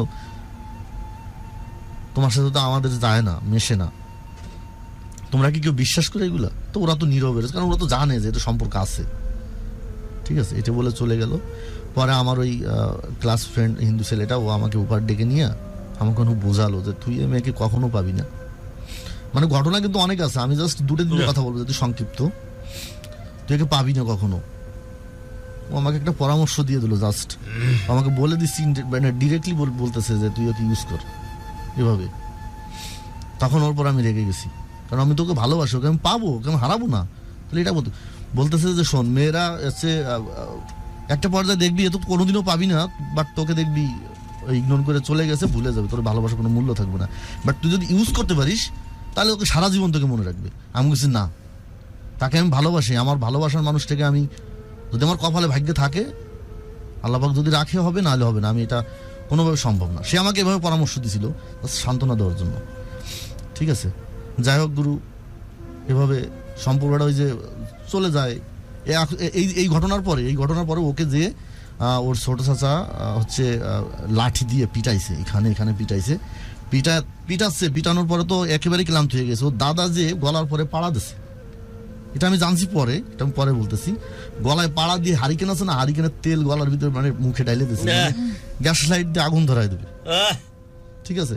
তো ওর একটা দুঃসম্পর্কে এক দাদি আছে, সে এসে কোনোভাবে ওকে ম্যানেজ করে ওকে নিয়ে চলে গেছে, যার পরে ঢাকায় পাঠায় দিছে। ঢাকায় ওর মেজো চাচা থাকে, তো সেখানে প্রায় 7 মাসের মতন রাখছে। তারা অনেক বোঝাইছে, মেজো চাচা সে আজ ম্যান হিসেবে অনেক ভালো মানুষ, তাকে বোঝাইছে যে প্রেম প্রীতি সবার জীবনে এই সময় আসে, তো পরে আসলে ভালো হয়, যেহেতু তোমার জীবনে আসছে তো এটার জন্য তো মান সম্মান খাওয়ানো যাবে না, ঠিক আছে। আরেকটু বলে রাখি, সেটা হচ্ছে ওই আমাদের সম্পর্ক চলাকালীন তার ওই আপন ফুফি যে আমার জন্য চিঠি লিখছিল, সে একটা আমাদের বাড়ির পাশে একটা ছেলের সাথে বেরোয় গেছে। বেরোয় যাওয়ার পরে ওদের মান সম্মানের হানি করছে। বেরোয় যাওয়ার পরে এটা নিয়ে অনেক কাহিনী হয়েছে, ক্ষোভটাও ছিল, এরকম ঘটনা না ঘটে তারা আরো বেশি সতর্ক হয়ে যায়। আমার এটা হচ্ছে আমার জন্য একটা মানে একেবারে একটা খারাপ কিছু ছিল যে তখন এই কাজটা করছে। ইভেন আমার যে মিষ্টি, সে বিষয়টাকে হেল্প করছিল, মানে বেরোনোর সময় হেল্প করছিল, কারণ ওটাও তো জানে, এই জন্য আর কি হেল্প করছে। কি হবে এটা তো জানে না, কিন্তু সে তো একটা পরিবার থেকে একটা মেয়ে যখন বেরোয় যায় তখন পরিবারের অবস্থা কেমন হয় এটা যার যায় সে বোঝে। তখন সে ফেস টু ফেস দেখছে, সে বুঝতে পারছে। তো এই সম্পর্কটা সবাই জানে। এদিকে তার আপন বোন এভাবে একটা অ্যাক্সিডেন্ট করে চলে গেছে, দেন মেয়েটা এরকম করতেছে, তাহলে ওদের তো মান সম্মানের ব্যাপারই। তো আমাকে প্রেশার ক্রিয়েট করে আমাকে বাড়িতে থাকতে দেয় না, আমি বিভিন্ন জায়গায় চলে যাই, মামা বাড়ি ফুফু বাড়ি এদিকে চলে যায়, বাড়িতে থাকতে দেয় না। ওকে একটা পর্যায়ে ঢাকায় পাঠিয়ে দিছে। ঢাকায় পাঠিয়ে যাওয়ার পর ওই যে আজ ম্যান হিসেবে ভালো যে মেজো চাচাটা, তাকে খুব সুন্দর করে বোঝাইতো এবং খুব ভালোবাসতো, যেটা আসলে ভাষায় প্রকাশ করে নিজের মেয়ের মতনই জানে, মানে কলিজা এটা মনে করা যায়। তাকে বোঝাইতো যে দেখো এগুলো তো সবার জীবনে কম বেশি আসে, বাট একটু সামলাও বা নিজেরা আগে প্রতিষ্ঠিত হও, আমরা পরে চিন্তা করবো, এভাবে ওকে আশ্বাস দিত। দেওয়ার পরে 6-7 মাস হয়ে গেছে। ওদিকে ওর এভাবে তো আমাদের 2-3 বছর গেলই। তো ওর এখন এসএসসি পরীক্ষার সময়, তো স্কুল থেকে স্যাররা ফোন দিয়েছে পরীক্ষাটা দেওয়া তাহলে ভালো হতো। তারপরে ওরে কিন্তু আশ্বাস দিছে যে মান সম্মান যাবে এমন কিছু করার দরকার না, নিজেরা প্রতিষ্ঠিত হও, ঠিক আছে। আমি ওদের সাথে কথা বলবো, যদি সেরকম ভাবে প্রতিষ্ঠিত হতে পারে দেন তোমাদের সম্পর্কটা আমরা মেনে নিব, একটা পর্যায়ে হবে, কিন্তু আগে প্রতিষ্ঠিত হও, এখন পাগলামি করো না। তারপরে ওর মেজো ওই যে ওনার ওয়াইফ ওকে নিয়ে আসলো, গ্রামে নিয়ে আসার পরে ওকে বললো যে ওই যে আমাকে দেখবে, ঠিক আছে, দেখার একটা আশ্বাস দিল। অনেক গল্প আছে, আমি কিন্তু বলতেছি না, হ্যাঁ। দেখবে, দেখার পরে একটা পর্যায়ে আমাকে দূর থেকে দেখলো, দেখার পরে তাকে আরেকটা ঝাড়ি মারলো, তোমার কি চোখ নাকি অন্য কিছু, কেন তোমার রুচি বলে কিছু আছে, তুমি মানুষ আর পাও নাই, তুমি একে পছন্দ করছো, এইভাবে তাকে করলো। মানে ওই যে মেজো কাকি আসছে ওর সাথে গ্রামে, তাকে বলছে যে হ্যাঁ, আমাকে বলছে যে ওকে একটু দেখাইস তো, আমি একটু দেখবো। তো দেখানোর উদ্দেশ্যে আমাকে দেখবে, আচ্ছা, দেখে তারপরে বলতেছে কি বলতেছে যে মিষ্টিকে বলতেছে, হ্যাঁ মিষ্টিকে বলতেছে তোমার কি রুচি বলে কিছু আছে, চোখ দিয়ে কি একবারও দেখছো, এভাবে বলছে। তো অনেক কষ্ট পাইছে তখন। যাই হোক, একটা পর্যায়ে একদিন মানে স্কুলের বসে একদিনকে আমরা যখন এই যে স্কুলের পাশে কলপাড়ে দেখা করছিলাম, কথা বলছিলাম, তখন ও আমাকে এই সিচুয়েশন হওয়ার পরে ও আমাকে দিন একবার একটা ডাইরেক্টলি অফারই দিয়ে দিছে। যে অফারটা যখন দেয় তার আগে কিন্তু ওর ফুফি গেছে গায়ে, এই কাহিনী হয়ে গেছে। অফার দিয়েছে চলো আমরা বিয়ে করে ফেলি। তখন আমি মানে একটা চড় দিছিলাম এইখানে করে, যে তুমি কোন সাহসে এই কথাটা বললা, বিয়ে করবো মানে, আমি যদি তোমাকে নিয়ে এখন চলে যাই আমি তোমাকে খাওয়াবো কি, আমার কি মানে কিছুই তো নাই। স্কুলে আচার খায়, সেই আচারের বিলটা আমি চাল বিক্রি করে দিই। ইভেন ও করতো কি, 5-6টা বান্ধবীকে নিয়ে যে আচার দোকান ফিক্স করা থাকতো, ও আসলে যত আচার লাগে দিয়ে দেবেন, টাকা দেবো আমি, ঠিক আছে। আর ও করতো কি, বুঝতো না টাকাটা কোথা থেকে আসে বা কিভাবে, এটা তো আর জানতো না। ও 5-6টা বান্ধবীকে নিয়ে যে বানায়, প্রত্যেকে একটা করে নিয়ে আসতো, 5 টাকা করে পিস ছিল। আর আমার জন্য একটা মরিচ দিয়ে বানায় রেখে আসতো। আমি যখন যাইতাম তখন ওইটা আমার দিতাম, যত ঝালই হোক না কেন আমি ওটা খাতাম, খেয়ে ফেলতাম, যেহেতু ও দিয়ে গেছে। হ্যাঁ, আর ওই আচারের বিলগুলো আমি প্রত্যেক সপ্তাহে দিতাম। এটা হচ্ছে চাল বিক্রি করে। আমার মা আমাকে ধান ভাঙানোর জন্য পাঠাইতো বস্তা ভরে। তো এক বস্তা ধান যদি দিত কতগুলো চাইল হবে এটা মা আইডেন্টি করতে পারতো। কিন্তু যখন কমে যেত এভাবে একটা পর্যায়ে যে মা আর আমাকে দিয়ে ধান ভাঙায় না, নিয়ে গেলেই তো চাল বিক্রি করে দিয়ে দিই, ধান আর ভাঙাতে দেয় না। এভাবে আমি আচারের বিল দিছি, ঠিক আছে। তা আমি বললাম যে আমি টাকা পাবো কোথায় তোমাকে এখন নিয়ে গেলে, আর তুমি এটা যে বলতেছো আমি তোমাকে নিয়ে গেলে। ওর ফুফি যখন বেরোয় নিয়ে যাওয়ার পরে ওর ফুফির যে লোকটা নিয়ে গেছিলো তার ফ্যামিলিতে অনেক ক্ষতি করছিল ওরা। তো আমি তৎক্ষণাৎ ওই স্বপ্নটা চোখে দেখলাম যে আমি যদি তোমাকে নিয়ে যাই আমার ফ্যামিলি তোকে রাখবেও না, ইভেন আমাকেও রাখবে না, এত তো ব্যস্ত হওয়া যাবে না। তখন সে অনেকটা কষ্ট পেয়েছে, যেহেতু আমি ওর কথায় সাড়া দিই নেই, অনেক কষ্ট পেয়েছে। তা আমি তো আমার মতন করে বুঝাইছি যে এটা কোনোভাবে সম্ভব না, আমি তো তোমাকে নিয়ে যেতে পারবো না, ঠিক আছে। তারপরে গুরু একদিনকে আর ওই দিনকেই ওই এক সপ্তাহ পরেই আমি ফুল অ্যান্ড ফাইনাল ডিসিশন নিয়ে নিয়েছি আমি ওরে বের করে নিয়ে আসবো। পরে ওই যে ফুফির স্বামী, ইভেন আমার আরেকটা ভাই ছিল এবং সহ আমি, এই তিনজনে গেছি ওরে রাত্রে নিয়ে আসার জন্য। তো নিয়ে আসার জন্য গেছি, যাওয়ার পরে দেখি আমি তো খাটো ছিলাম, তো গ্রামের উপরে একটু ফাঁকা থাকে, দাড়ির উপরে বারবার বলে বলে নিজেকে একদম মেলা খাটো বানায় ফেলছে। আমার চোখে ঘুরে দেখেন আমি খাটো কিনা আমি বলি। তো ওই ঘরের উপরে যে 4 আঙ্গুল ফাঁকা থাকতো, তো ফাঁকা যে আমি যে ধরবো ওটা তো আমি হাতে পাইতাম না, তা আমাকে উঁচু করে যদি ঘর বড় করে বানাই দেন তুই কি করবে? আমাকে উঁচু করে ধরছে, উঁচু করে ধরার পরে আমি করছি কি হাত দিয়ে মশারি এভাবে নাড়াচ্ছি, আমি তাকায় দেখতেছি ও টেবিলে এভাবে বসা। তো তখন সময় ছিল রমজান মাস, তো ওইভাবে বসা আছে, কিন্তু হয় না আপনার কোনোভাবে ম্যাচিং হচ্ছে না, মানে আমি যে মশারি নাড়াচ্ছি সে ওঠে না। একবার আমার হাতে গ্যাস লাইট ছিল, ওই যে পিছনে যে লাইট জ্বলে, ওটা ফিয়ে মারছি মুখের পর, তাও নড়ে না। তো আমার ভিতরে খুব ভয় হয়েছে, আমাকে কিন্তু ধরে রাখছে শনিবারে একজনের নিচে দাঁড়াইয়ে, আমি তো হাতে পাচ্ছি না, ঠিক আছে। কোনো মতে এক হাত দিয়ে ভর দিয়ে এক হাত দিয়ে এরকম করতেছি, লাইট ফিয়ে মারছি, কোনো কিছু হচ্ছে না। দেন আমি পিছনে তাকাইছি, দেখি যে ওর মা আস্তে পর্দা ফাঁক করে সবকিছু দেখতেছে আর ফোনে খুব ট্রাই করতেছে। ওর ছোট চাচা তখন নামাজ পড়াচ্ছে মসজিদে, বাড়ির লোক জেনে ফেলেছে অলরেডি। ওর মা আর সে ফোনে ট্রাই করতেছে। ওই দিন ধরা খাইলে তো একেবারে চোর একেবারে ফিনিশ, ঠিক আছে। দেখ আল্লাহ মাফ করছে। আমি ওইটা দেখেই মনে করেন ওদের তাড়াতাড়ি নামানোর পরে আমার মনে হয় 30 সেকেন্ডের মধ্যে আমার মনে হয় 5-6টা ঘেরের ফাড় একবারে পায়েটায় সব জায়গায় কাটা ঢুকে গেছিল, মানে খেজুরের কাটা, বড়ির কাটা, এগুলো ঘেরের ফাড়ে দিয়ে থাকে না, ছাগল গরু যাতে না যেতে পারে। তো ওইগুলো ওভারটেক করে যখন গেছি 30 সেকেন্ড, 1 মিনিট না 30 সেকেন্ডের মধ্যে মনে হয় এই এতটুকু রাস্তা আমরা এতগুলো কভার করে ওইদিকে পার হয়ে গেছি। মাঠ যখন পার হয়ে গেছি, মাঠের এপার বাড়ি, তো পিছনের দিক তাকাচ্ছি লাইট, মানে অলরেডি একেবারে ওই দিনকে আমার লাইফ একেবারে সেট, মানে পুরো শেষ হয়ে যাও। ওখান থেকে চলে আসছি যে কোনো উপায়, মানে মেলা লোক। হ্যাঁ, পরে আরেকদিন এই ঘটনার পরে আরেকদিন আমি সংক্ষিপ্ত করে দিচ্ছি। আরেকদিন হচ্ছে ওর এক বান্ধবীর বাড়িতে গেছিল, তো ওই বান্ধবীর বাড়িতে যাওয়ার সময় আমি দেখছি যে ওরা যাচ্ছে। তা আমি করছি কি ওর বান্ধবীর ফতের কাছে দাঁড়ায় রয়েছি, তো ওখানে যে গুরু মানে দাঁড়ায় কথা বলা, তো মানে কেবলমাত্র দাঁড়াইছি, একটা লোক দেখে ফেলছে। দেখার পর আর কথা বলতে পারিনি, ও চলে আসছে।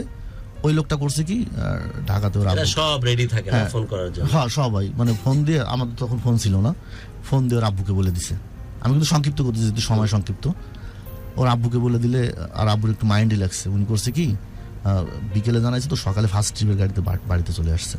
বাড়িতে চলে আসার পরে ভোরে আসছে, আসার পরে উনি করছে কি বাড়ি কোনো মতো ব্যাগটা থুয়ে বাজারে গেছে, যে ওই লোকটার সাথে দেখা করছে, কি দেখছিলাম।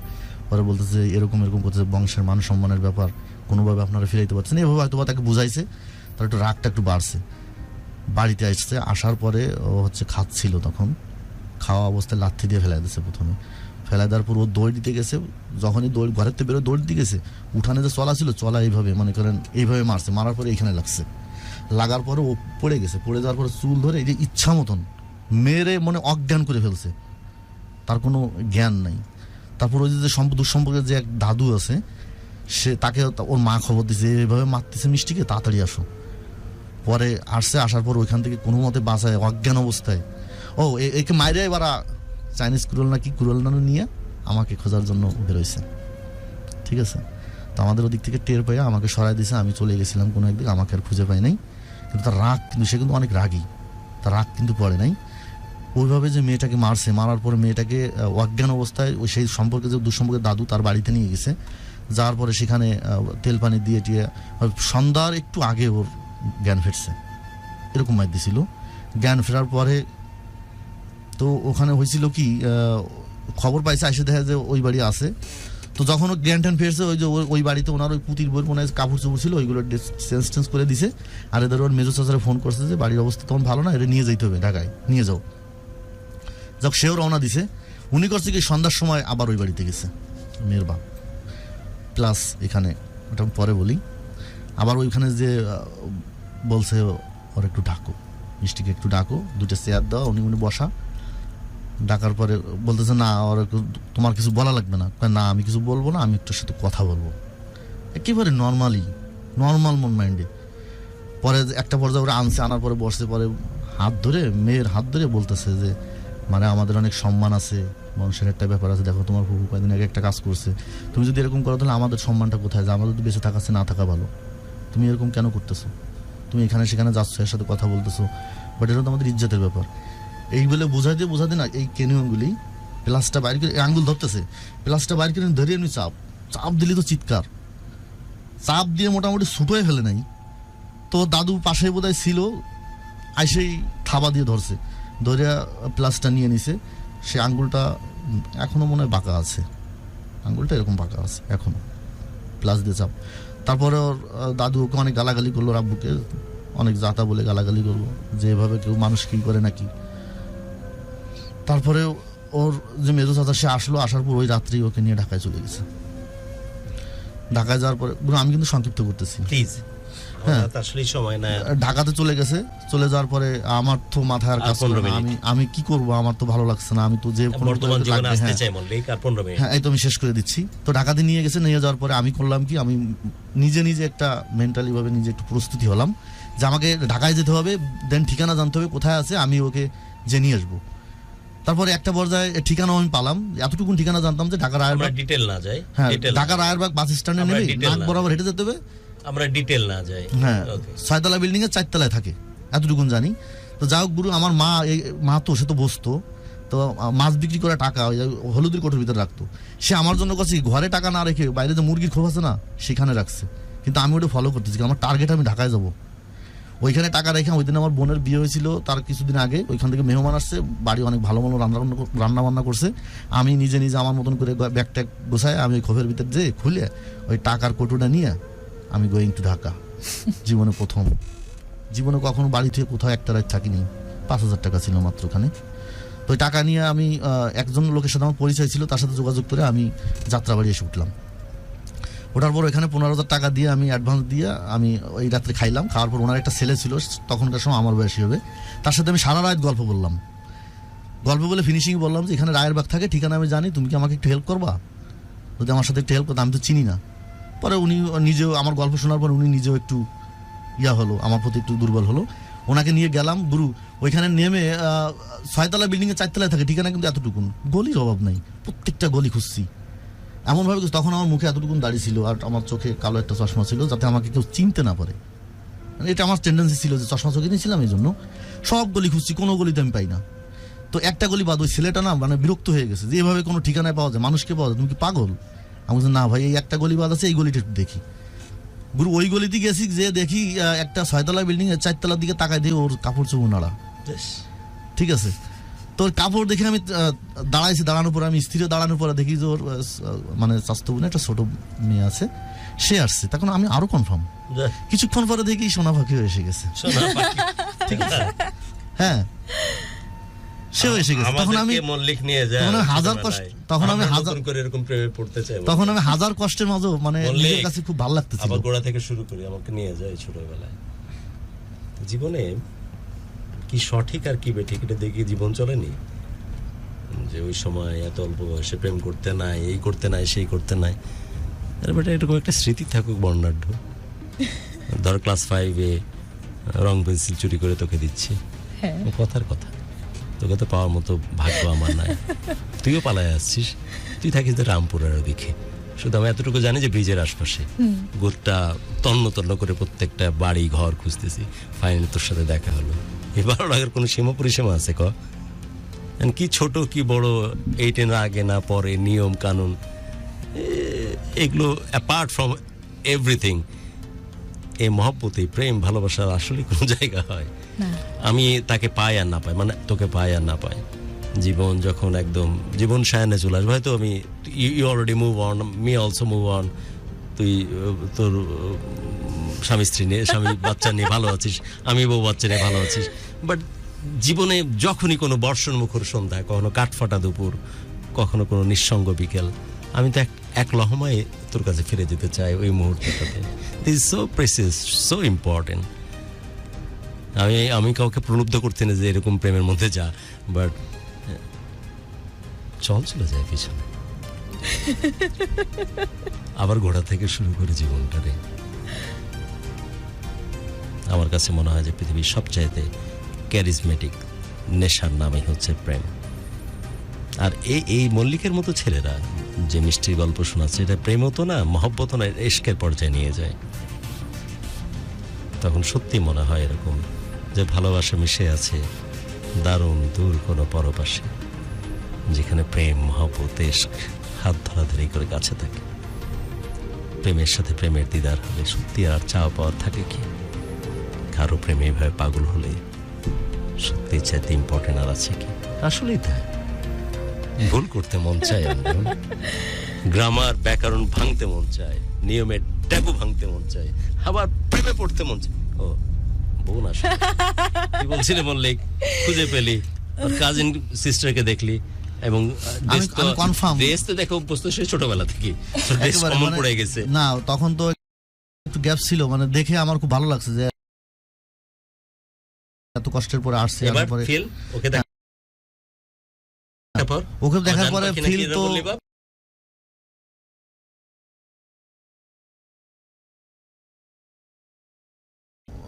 আমি ওই ছেলেটাকে সাথে সাথে আমি জান পাখি না কি যেন বললি যে ফাইনালি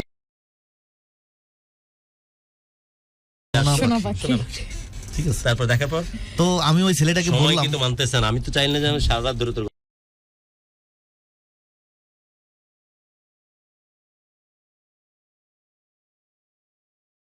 গল্প শুনি বাপ, বাট ইটস 12:38, মানে 12 মিনিট সময় আছে। 12 মিনিটে কি বলবো, তাই তো কথা। তারপর পরে আমি ওই ছেলেটাকে উপরে পাঠাই দিয়েছি। আমি তো খুব বেশি ডিস্টার্ব করিনি আজ, একদম না করেছি কি জানি না, আমি ডিস্টার্ব কই করলাম? এতটুকু তো হবেই, আমি এতটুকু তো বলবো, আমি পাগলা হয়ে গেলে আমি বলবো না তখন, রাইট। ওকে তারপর তো আমি ওকে উপরে পাঠাই দিছি যে তুমি যে ওই চারতলার দরজাটা নক করবা, নক করার পরে ওই ছেলেরা ব্যবহার করছে। হ্যাঁ ওই ফেলে আমি কেমনে তুই গল্প বলে আরে পাগল করে রাখছিস। এতটুকুন বলছি যে তুমি যে জাস্ট দরজা খুলবা, যদি ওই মেয়ে খোলে দেখবা এখানে একটু ডাবানো, এখানে ডাবানো দেখলি বলবো সে, তোমার আর কিছু চিন্তা হবে না। মানে প্রথম কথাই তুমি বলবা যে আমার কথা বলবা হাসান নিচে ওয়েট করতেছে, দেখবা তোমার সাথে সাথেই নেমে আসবে, আর কোনো কথা হবে না। পরে সত্যি সত্যি ও উপরে যে দরজা নক করছে, করার পরে ওই খুলছে, কিন্তু কথা বলার সুযোগ হয় না। হ্যাঁ সাহস, ঢাকায় ছেলে না, ঢাকায় বড় হয়েছে, ও খুব সাহস। তুই কেমনে কনভিন্স করেছিস তোর প্রেমের গল্প বলে? আরে এটা তো আপনাকে বলতেছি না, আপনিও প্রেমে পড়ে যাবেন। আমার গল্প যে শুনতে আমি নিজে হলেও যাইতাম। এই যে আমার কলিগ, ওর সাথে আমি চাকরি করি, না তোর বলা লাগবে না, ওর আমি ওদের সবার অ্যাপ্রোচ দেখতেছি। তুই যেভাবে ও তো দুষ্টু, ও করে কি কোনো মেহমান বাসায় আসছে, ও করে কি রাত 10-11টার সময় ওর কানে কানে কয়ে দেয় যে ওরে বল ওর ভালোবাসার গল্প করে দেখেন সারা রাত জাগবে। না ওর গল্প তো শুনে সিস্টেম করে শিখাই দেয়। না ওই গল্প কিন্তু শুনে পুরান হয়নি, তুই যেমনি বলতেছিস ওইভাবে ওরাও হাসতেছে, খেলতেছে, কাঁদতেছে, তোর সাথে মুভ করতেছে মল্লিক। ওই গল্প এখনো এদের কাছে পুরান হয়নি। ওকে তারপর আমাকে বললো, আমিও মনে হয় যাইতাম। জি তারপরে গেল, নক করলো, মেয়েটা খুললো দরজা। হ্যাঁ মেয়েটাই খুললো, কিন্তু কোনো কথা বলতে পারলো না। বলার সাথে সাথে আরেকটা ছেলে, হ্যাঁ আরেকটা ছেলে এসে দাঁড়াইছে। দাঁড়ানোর পরে ও বুদ্ধি খাটায় বললো যে এখানে কি অমুক নামে কোনো ছাত্র থাকে। আরেকটা ছেলে মানে ওই ছেলে আরেকটা, ওই ভিতর থেকে আরেকটা, ওর মেবি কোনো কাজিন বা কেউ, হ্যাঁ কাজ, ওর সেও অনেক বড় বিবাহিত, চাচার সম্পর্কের কোনো কিছু হয়। সে চলে আসলে প্রসঙ্গ ঘুরাই দিছে, মানে ও যে বলতে যাবে এর মধ্যে ওনাকে যখন দেখছে তখন না বলে বলছে যে এখানে অমুক নামে কোনো ছাত্র থাকে। পরে ওনারা বলছে যে না, নিচে তো অনেক ছাত্র আছে, নিচে দেখেন খোঁজে, নিচে পাইতে পারেন। পরে চলে আসলাম, চলে আসার পরে আমি তো ওর সাথে আবার রাত্রে ঘুমাইছি, তো আমি ওর আর কিছু বলিনি। আমার টার্গেট হচ্ছে আমি একা একা চলে যাবো। পরের দিন সকালবেলা আমি না খেয়ে আমি ভোরে ওখানে চলে গেছি। এর মধ্যে হয়েছে কি, এই যে একটা ছেলে আসছিল খুলছে, আর ইভেনে বাড়ির থেকে খবর পাইছে যে আমি টাকা পয়সা নিয়ে চলে আসছি ঢাকায়। হ্যাঁ না, গ্রাম থেকে ঢাকায় খবর আসছে যে ও ঢাকায় চলে গেছে টাকা পয়সা নিয়ে। তাদের তো নিশ্চিন্তে বুঝতে পারছে যে আমি দিন এখানেই আসবো। আর ওই দিনকে বিকেলে আমি ওইভাবে একটা ছেলে পাঠাইছি, এটা ওদের বুঝতে বাকি নাই। তো আমার আব্বা করছে কি, আমি ঢাকায় আসলে থানায় একটা জিডি করছিল। মানে সিচুয়েশনটা এত ভালো, মানে খারাপ হয়ে গেছিল দুই পরিবারের, এটা আমি বলতে পারলাম না তো এই জন্য। না বলিস না, মানে অন্য জায়গায় যায়, বর্তমান অবস্থা শোনা দরকার। তখন এখানে যে ওর ছোট মেজো চাচা যে সে করলো কি, ওকে রাত্রে অনেক বুঝাইছে, ভুল বোঝানো হয়েছে। বুঝাইছে বলতে যে শুনছি যে হাসান নাকি ঢাকায় আসছে, কিছু টাকা পয়সা দিয়ে মাস্তানদেরকে নাকি ঠিক করছে, তোর এই স্বাস্থ্য বোনটাকে নিয়ে যাবে। আমরা একটু বলে রাখি যে যেহেতু এটা একটা মিডিয়ার, এটা একটা রেসপন্সিবিলিটি, সে চাইলেই যাদেরকে নিয়ে কথাগুলো বলা হচ্ছে তারা চাইলেই কিন্তু আমাদের সাথে কমিউনিকেট করতে পারে এবং আমরা তাদেরকেও কথা বলার সুযোগ তৈরি করে দেব আমাদের জায়গা থেকে। ঢাকা FM 90.4 আমাদের অথরিটির পক্ষ থেকে যারা গল্প বলতে আসে তাদেরকে পরিষ্কার কমিউনিকেশন দেওয়া থাকে, তার কোনো তথ্য যেন আমরা ডিসক্লোজ না করি তার পারমিশন ছাড়া। এবং এই কারণে আমরা বলেছি তার ছদ্মনাম ব্যবহার করতে, এবং এই কারণে তার ডিটেলস কোনো ইনফরমেশন বা ঠিকানা কোনো কিছু আমরা কিন্তু শেয়ার করি, তাই তো? ওকে, তারপর তো ওকে বোঝাচ্ছে যে হাসান নাকি ঢাকা থেকে আসছে, টাকা পয়সা দিয়ে মাস্তান ঠিক করছে, আমার কলিজার মেয়ে তাকে নিয়ে যাবে, স্কুলে গেলে কিডন্যাপ করে নিয়ে যাবে, আর দেন তোকে চাইবে যদি না দিই তাহলে ক্ষতি করবে, এভাবে বলছে। বলার পরে আমি তো সকালবেলা গেছি, যাওয়ার পরে আমি কোনোভাবে খুঁজে পাচ্ছি না, মানে জায়গা পাইছি বাট ওকে দেখতেছি না, আমি তো নিচে। তারপরে আমি একটু দূরে, ওই যে ওর বোন যে স্কুলে পড়ে, আমার কপাল এত খারাপ, আমি ওই স্কুলের সামনে গেছি। ইভেন উনি কিন্তু লোকজন ঠিক করে রাখছে যে আমি কখন আসি, যে যেহেতু আজকে এরকম ভাবে আসছে, ওরা তো আমরা কেউ চিনি না, কালকে আবার আসবে, এভাবে উনি লোকজন সেট করে রাখছে। তা আমি ওইখানে গেছি, যে দেখলি ব্যালকনিতেই ও দাঁড়ানো, ওরা আমি দেখছি। দেখার পরে আমি ইশারা দিছি, ও আমাকে দেখছে, কিন্তু আমাকে বারবার এভাবে ইশারা দিচ্ছে যে তুমি চলে যাও, তুমি চলে যাও, এবার বোঝাচ্ছে, কিন্তু আমি বুঝি না, আমি তো দাঁড়ায় আছি। দাঁড়ানোর পর এইগুলো আবার রুমের থেকে কয়েকজন সবাই তো ফলো করেই রয়েছে, জাস্ট একটা পর্যায়ে আমাকে আটকায় ফেলছিল, হ্যাঁ আটকায় ফেলছে। আটকায় ফেলানোর পরে আমার 4 তলায় নিয়ে আসছে, জামাইয়াদর যাকে বলে, ওখানে ডিম কলা দিছিল, আমি তো কিছু খাই নাই। বাট আটকানোর পরেই প্রথমত একটা লোক এসে আমাকে অনেক মারধর করলো, ওর গ্রামে খবর হয়ে গেছে, ওরে আটকায় ফেলছি, ঠিক আছে। তো যখনই শুনছে গুরু, মানে কি বলবো, আমার আব্বা যে চিঠি করছিল, যার কারণে এখানে আমাকে অনেক টর্চার করছে, অনেক মারধর করছিল, অপমান যেগুলো করার কোনো, মেয়ে তো পাশের রুমেই আছে, হ্যাঁ টের পাচ্ছে। আমি তো মানে মারলে তো ওভাবে সাউন্ড করে কান্না করা যায় না, নিজেরও তো একটা ব্যাপার আছে। তারপরে আমাদের বাড়িতে ফোন করছে যে তোমার ছেলেকে আটকাইছি, আসো নিয়ে যাও, ঠিক আছে। তো দিন ছিল দুপুরবেলা, ধান কাটার গম, ধান কাটার গম ছিল গুরু। তো আমার আব্বা, আমার দাদা যারা ছিল, জ্যৈষ্ঠ মাস মেবি হবে, কড়া রোদির ভিতরে ধান বয়ে আনতেছে, তখন এই খবরটা পাইছে। একা ছিলাম তো, আব্বার অনেক আদর করতো। হ্যাঁ, তোকে নিয়ে তো যে মাছের কাজগুলো করতে, অন্য ভাই বোনকে তো এত মহব্বত করতো না যেভাবে তোরে করতো। হ্যাঁ, বাট তুই সবচেয়ে বেশি কষ্ট দিছিস।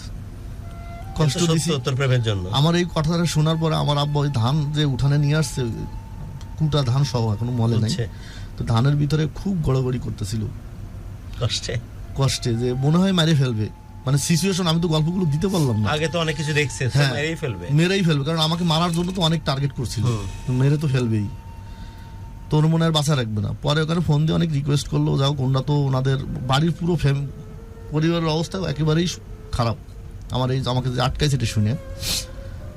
তারপরে আমাদের একটা গরু ছিল আদালে, ইনস্ট্যান্ট গরুটাকে বিক্রি করলো, বিক্রি করে ঢাকার উদ্দেশ্যে রওনা দিল। ছেলে তো আসতে তো হবে, তো গরু বিক্রি করে রওনা দিল। যে গাড়িতে উঠছে সেই গাড়িতে ওর ছোট চাচা উঠছে, একই গাড়িতে। উনি খবর পাইছে, উনি তো গ্রামে থাকতো, আমাকে তো ওইভাবে কখনো পাই নাই, সিস্টেম করতে পারিনি, তখন আটকাইছে। এখন তো উনি যে পেদাবে, এই হচ্ছে ওনার টার্গেট। তা আব্বা যে গাড়ির ভিতরে অনেক রিকোয়েস্ট করে পাওটাও ধরে, ভাডি ভুল তো করে ফেলছে, যাও আমার একটা মাত্র সাল, ওরা কিছু বলিস না। যখন ওনাকে কনভিন্স করছে, ফেরিতে আসার পরে মামাতে এসে খাওয়াইছে, নিজের পকেট খরচ করে খাওয়াটাই দিয়ে অনেক বুঝাই টুজাই দিছে। পরে বলছে যে আমার এখানটা একটা লোক আছে, আমি ওনাকে নিয়ে আসতেছি, তাই তুমি আগে চলে যাও। পরে উনি আগে আসছে। এই রাতে যে কি করছে, মশারি ছাড়া ঘুমাতে দিছে আমার ওখানে, তারপরে মেরে ফেলবে এইভাবে ভয় দেয়, মানে দাও বস্তা কোথায়, হ্যাঁ ওই বাসাতেই। মানে রাতের গল্পগুলো তো আমি বাদ দিচ্ছি যেহেতু সময় সংক্ষিপ্ত, মানে আমাকে অনেক ভয় টয় দিছে, মেরে ফেলবে জাস্ট আমার বলতেছে। আমি তো সজাগ, মেয়ের সাথে তো দেখা হয়নি, না মেয়ের সাথে আমার দেখা হয়নি, মেয়ের পাশে। মানে রাতে আমার ভয় দিচ্ছিল যে ওরা ভয় তো ও দেখবি কিভাবে, ওরা বলা বলি করছে, আমি তো সজাগ, আমি শুনতেছি। বলতেছে দাও আর বস্তা কোথায়। আমি মনে মনে হায় রে, আমার কি আরে বোকা মনে করছো তোমরা, মানে আমি তো সজাগ, ও মনে করছে প্রেমের কারণে। হ্যাঁ, ওই আসতে বলতেছে, ওটা আমি শুনে ফেলছি, মানে দাও বস্তা কথা, মানে আমার জবাইতে মেরে ফেলছে। হ্যাঁ, গরু এটা আমি পরে জানছি, অনেক মারধর করছে। পরে মারছিল ছোট চাচা এসে আমাকে, তো আব্বা আমরা তো একটু পরে আসবে, একজন লোক নিয়ে আসবে, এভাবে একারা তো আসতে পারে না।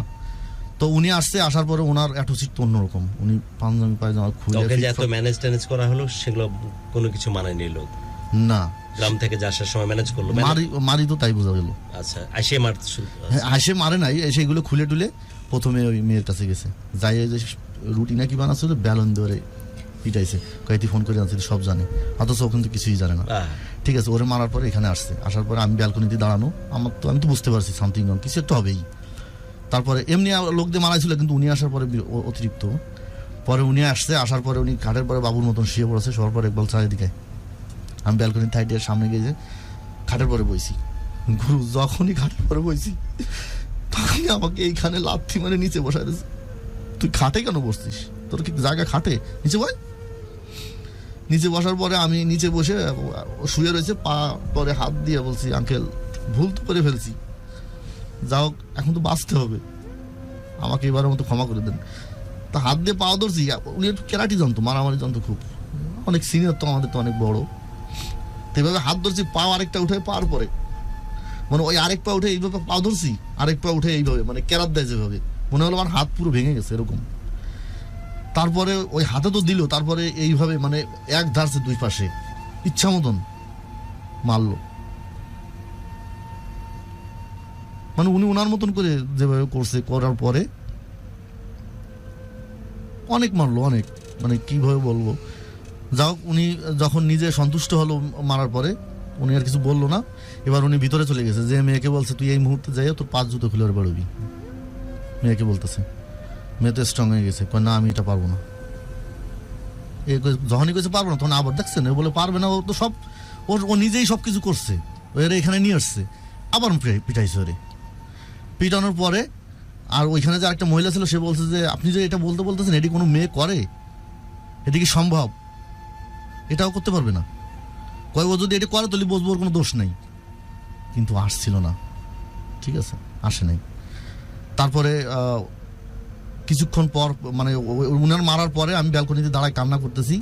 তারপর দেখি ওর আব্বু আসছে, নিচেতে ঢুকতেছে, আমি নিচে উপরতে দাঁড়ায় দেখতেছি। ওনারা দেখে আমি যে আবার পাও জড়ায় ধরছি যে আঙ্কেল আসতেছে, আমার বাঁচান। ওরা 2 ভাই করছে কি, ওই দরজায় যে দাঁড়াইছে, ওনাকে ঢুকতে দেবো না, ওনাকে ঢুকতে দিলে ডাইরেক্ট আমাকে মেরে ফেলবে, এর ভিতরে কোনো সন্দেহ নাই। ওনারা দুজন দাঁড়াইছে, আর আমাকে বাথরুমের ভিতরে একটা চকি দিয়ে দাঁড়ায় বসে ঢুকাই দিয়েছে, তুমি বাথরুমের ভিতরে চকিতে থাকো। শুনছি ওকেও নাকি বাথরুমের ভিতরে ওদিকে রাখছিল, একটা রুমে আটকে রাখছিল। তো ওনারা 2 ভাই ফুল শক্তি দিয়ে ওনাকে কভার করলো, যে মেয়ে তো তোমার না, মেয়ে তো আমাদের, কি হয় না সেটা আমরা দেখবো, তুমি এখানে কেন আসছো, তোমাকে খবর দিছে কে? মানে না, মাইরে ফেলবো। আল্লাহরে খুব মাফ করছে, মানে আল্লাহ ফোনে অনেক মানে ছিল আমার প্রতি, অনেক সহনশীল ছিল। কারণ ওই টাইমে যদি আব্বা আমরা চলে আসতো তাহলে একটা অ্যাক্সিডেন্ট ঘটে যেত। তো উনি চলে গেল, ওইভাবে ওনাকে ঢুকতে দেওয়া হলো না, চলে গেল। তারপরে আব্বা আমরা আসলো, আসার পরে যাও সব কিছু শোনা বেলা হয়েছে, এত কিছু হয়েছে, শেষ পর্যন্ত মেয়ে ঢাকায় নিয়ে আসলাম, ছেলে এখানে চলে আসলো, তোমাদের ছেলেরই তো দোষ, আমি তো কিছু করার নেই। ওনাদের মতন করে স্টাম্প এনে সেখানে লিখিত সুন্দর করে লিখলো যে মেয়ে আমাদেরকে ডিস্টার্ব করে, মানে মেয়ের কোনো দোষ নেই, সব দোষ ছেলের। ডিস্টার্ব করে ওদের ভবিষ্যতে যদি কোনোদিন কোনো কিছু করে, এই ছেলের দাবি আমাদের নাই, এই বলে আমার আব্বা আমার দাদা সবার কাছ থেকে লিখিত নিছে, ইভেন আমার লিখিত নিছে। নেওয়ার পরে কতদিন আগের ঘটনা এটা? এটা হচ্ছে আমার তো 2005-এর প্রেম, আমি হচ্ছে 6 SSC দিলাম, 8, 9, 10-এর ঘটনা। তারপর থেকে গত 1 যুগ দেখিস না?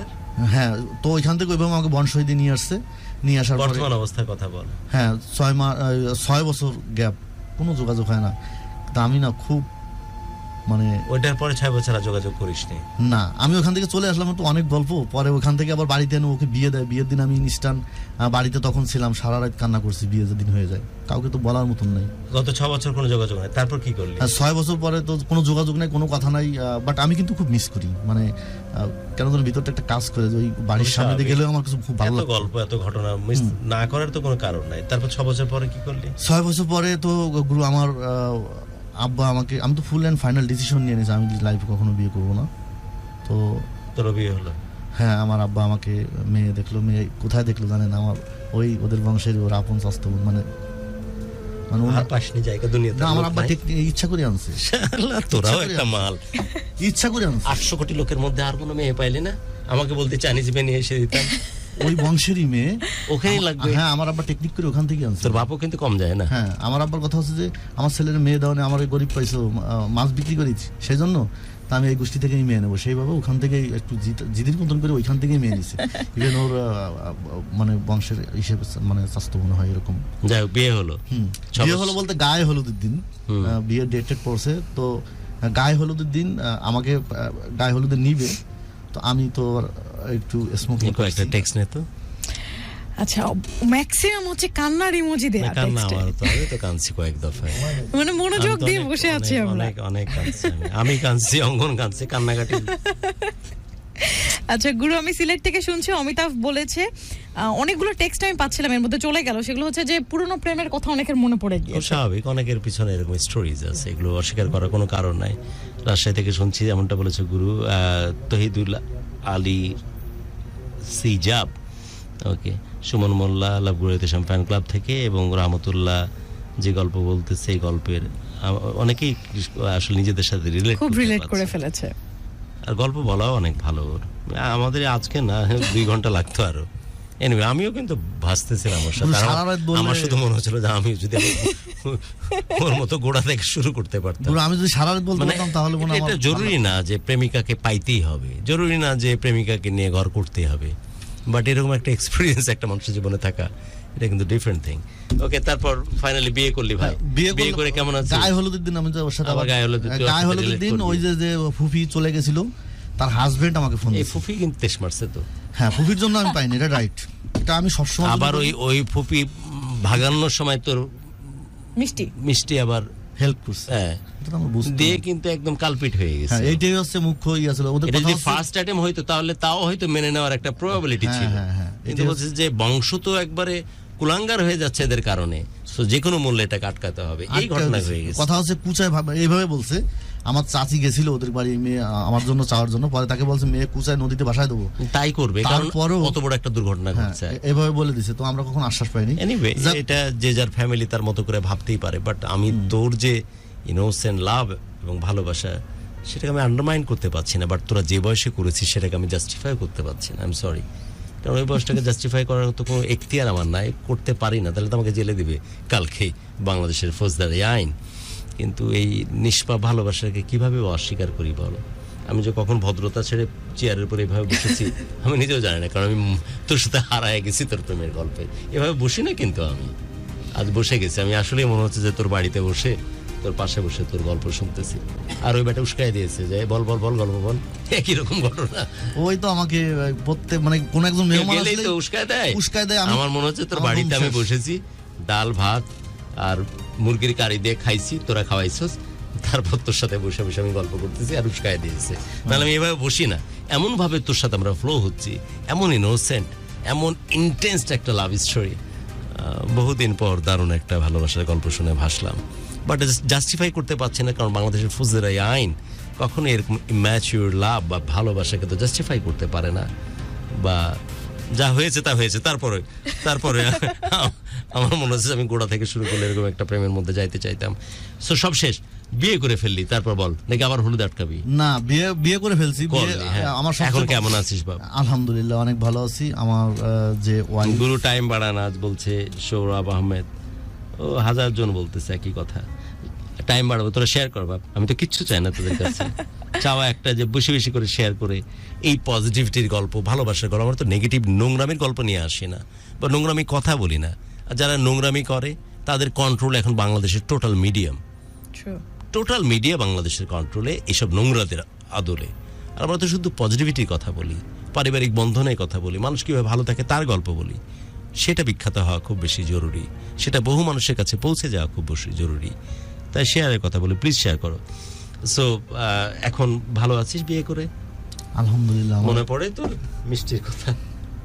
মানে রসগোল্লার আদলে হোক আর কালো জামের আদলে হোক, মনে পড়ে কি? মনে তো গুরু সবসময় পড়ে, সবসময় তোর ব্রেন থেকে যায়। যতদিন বাঁচবো ততদিন মনে। বাচ্চা কাচ্চা হয়েছে তোর? আমার এক ছেলে, আবার আমার ওয়াইফ কনসেপ্ট করছে 6 মাস। মাশাআল্লাহ। আরেকটা ছেলে গত বৃহস্পতিবার বাড়িতে যে দেখে ফেলছি, এক ছেলে, আবার আমার ছেলে। ছেলের ভাগ্য দেখি।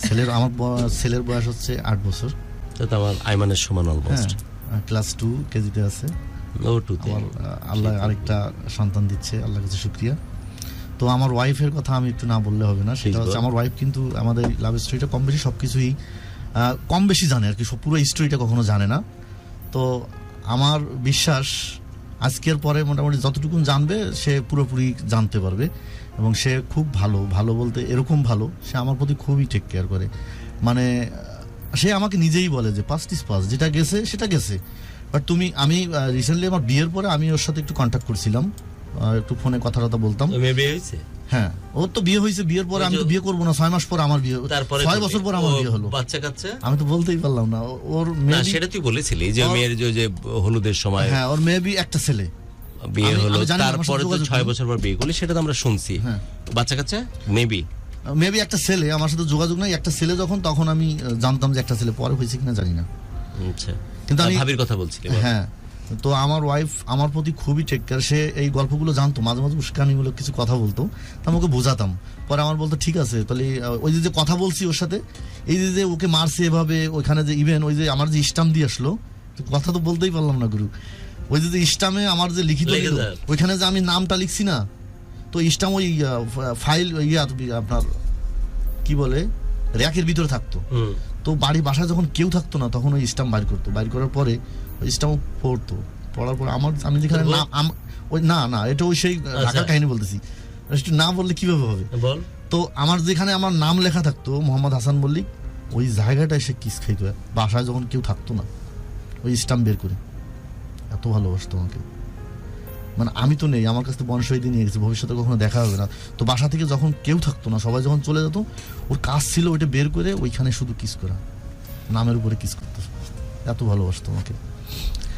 আসলে আমার গল্প তো আমি ভাবিকে নিয়ে কিছু বল। হ্যাঁ, মানে আমার ভাবিকে নিয়ে তো বলতে নেই। তো আমার ওয়াইফ তো আমাকে বলছে যে যেটা তোমার পিছনের জীবনে চলে গেছে সেটা নিয়ে আর করার দরকার, কারণ আমি কথা বলতাম, ওটা আমার ওয়াইফের কাছে আমি ধরা খাইছিলাম। ওই যে কয়দিন কথা বলতেছিলি? ওই যে বিয়ের পরে লং টাইম ফোনে কথা বলতাম, মানে আমার এই লং খাচ্ছিলাম যে লং টাইম না, লং টাইম ধরে কথা বলছি, অনেক সময় ধরে কথা বলছি, এবং আমি জানতাম না যে আমার ফোনে এগুলো রেকর্ড হয়ে আছে। আমার ওয়াইফের কাছে আমি এগুলো ধরা খাইছি বিয়ের পরে।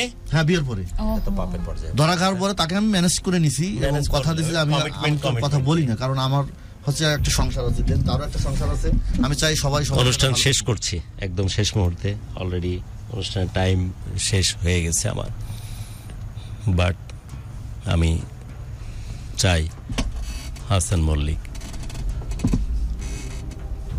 আর পিছন ফিরে দেখিস না, বাপ আমার দেখিস না। বাট আমি এখনো এবং প্রতি মুহূর্তে এটা বলতে পছন্দ করি যে পৃথিবীতে যদি সত্যিকার অর্থে মূল্যবান, গুরুত্বপূর্ণ বা যার্রা পরিমাণ, রত্তি পরিমাণ স্বর্গীয় অনুভূতি থেকে থাকে, তা আছে প্রেম ভালোবাসার মাধ্যমে।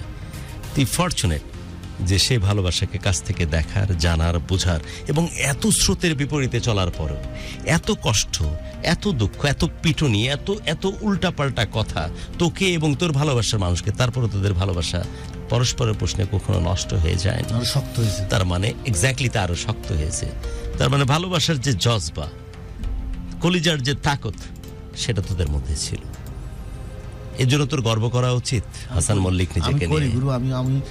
আমি মনে করি কে কবে তোর লুক নিয়ে কি বলেছে, কে কবে তোর হাইট নিয়ে কি বলেছে, আমার কাছে মনে হয় যে রাসপুতিন ছিল এমন একজন মানুষ যাকে দেখে মেয়েরা বিগলায় যেত। তুই তার চাইতে অনেক বেশি ইম্পর্টেন্ট, যে তুই যে মানুষটাকে যত্ন করে, গুরুত্ব দিয়ে ভালোবেসেছিলি, সে মানুষটা নিরঙ্কুশভাবে শেষ মুহূর্ত কাল পর্যন্ত তোকে ভালোবেসেছে।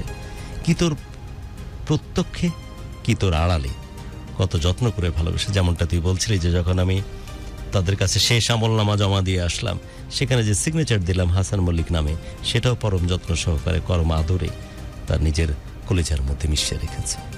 সো তুই কখনোই লুজারদের খাতায় পড়িস না, কখনোই তুই ব্যর্থ না। প্রেমিক হিসাবে এর চাইতে বড় সার্থকতা দুনিয়াতে আর কিছু হতে পারে না, যে একজনকে না পাওয়ার মতো সুখ আছে। আমি এটাই মনে করি যে শুধু পাইলে যে ভালোবাসা সার্থক, এটা কিন্তু না। Definitely not. Of course it is. আমি মনে করি আমার ভালোবাসা সার্থক, 100% সত্য এবং সার্থক। এবং তোর ভালোবাসার গল্প শুনে হিংসা হচ্ছে। সত্যি যদি আমার জীবনে এরকম একটা প্রীতি টাইপের এক্সপিরিয়েন্স নিয়ে আসতে পারতাম, তাহলে লাভগুরুর এই প্রোগ্রামে আরো বেশি আগুন ঝরাতাম আমি। যে পরিমাণ মহব্বতে তোর আমার জন্য আমার চাইতে অর্ধেক হাইটের ফুল নিয়ে এসেছিলি, আমাকে এক ঘর পরিমাণ ফুল দিয়ে ভালোবাসায় ভরিয়ে দিতি। কারণ আমার এখনো তাকত পরিপূর্ণভাবে আসে না, শুধুই কথা দিয়ে কি আর গল্প চিরা ভিজে। আমার যদি মহব্বতের এরকম একটা ভেতরে রক্তক্ষরণ আর জ্বালা থাকতো, এরকম একটা আগুনে পুড়ে যদি আমি খাঁটি সোনা হয়ে যেতাম, তাহলে সত্যি লাভ গুরুর হিসেবে আমার এই ক্যারেক্টারটা সত্যি সার্থকভাবে আমি ডেমনস্ট্রেট করতে পারতাম। So I am really jealous for you, যেভাবে তুই ভালোবেসেছিস, যেভাবে দিনের পর দিন কোন রকমের ভলগারিটি ছাড়া, কোন রকমের নোংরামি ছাড়া, কোন রকমের হাত ধরার বাসনা ছাড়া। এবং সবচাইতে ক্যাচি পয়েন্ট ছিল যখন ওই যে বলছিলে যে আমার একটা হিন্দু বন্ধু ছিল যে আমাকে বুদ্ধি দিচ্ছিল যে তুই অন্তত তাকে ইউজ কর বা তার সাথে সেক্সুয়াল ইন্টারকোর্সে যা, তাহলে হয়তো তোকে ছেড়ে যেতে পারবে না, অন্তত তোর রিগ্রেট থাকবে না যে আমি ওর পিছনে অনেক পিছে ঘুরেছি, অ্যাটলিস্ট বিনিময়ে তার সাথে আমি তাকে ইউজ করতে পেরেছি। তখন তোর স্ট্যান্ড ছিল যে না, আমি তো ওকে প্রাণ ভরে ভালোবেসেছি, আমি তো তাকে পাবো। সো আমার এই ধরনের ভাবনাতে যাওয়ার কোনো রকমের কোনো কারণ নাই। এই পবিত্রতা, প্রেমের প্রতি এই জজবা, প্রেমের প্রতি এই ভালোবাসা এবং সাধনা তোকে সত্যিকার অর্থে চমৎকারভাবে দারুণ এক রাসপুতিন এবং গর্বের এক প্রেমিক হিসেবে বানিয়েছে।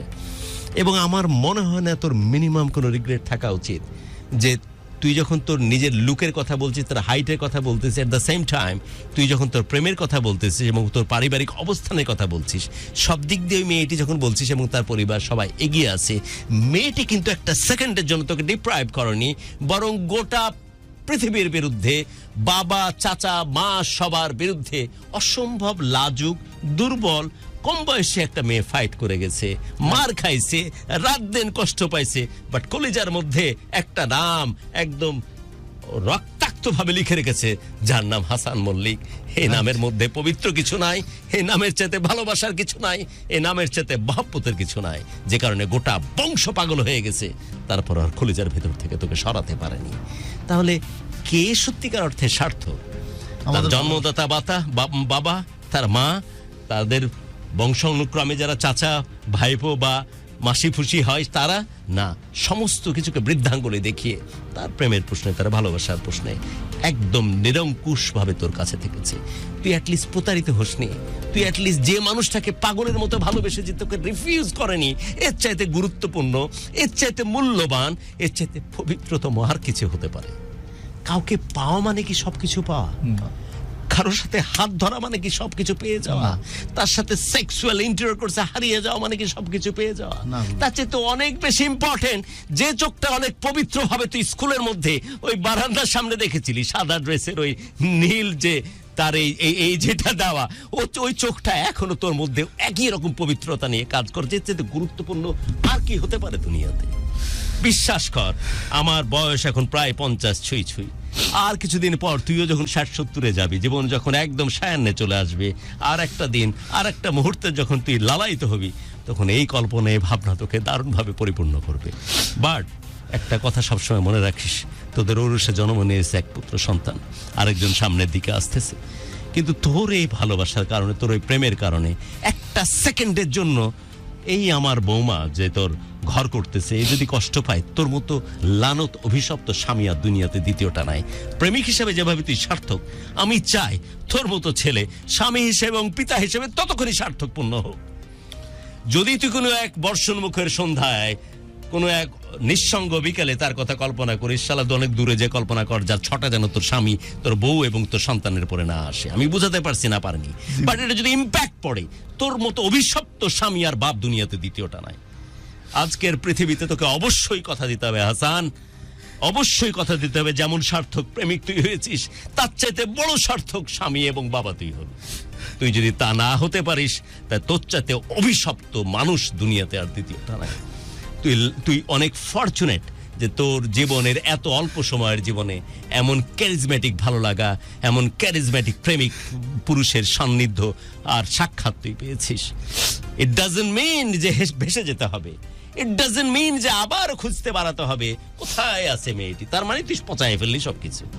তুই চোখের মধ্যে আটকায় থাকার জন্য যদি মন চায় আমাকে বলিস, তোকে নিয়ে আমি বেড়ি বাঁধে চলে যাবো, কোনাতে দাঁড়ায় থেকে তুই আটকায় থাকিস, দয়া করে দুপুরে গাঁজাও দিয়ে দেবো যাতে ফিল করতে তোর সুবিধা হয়।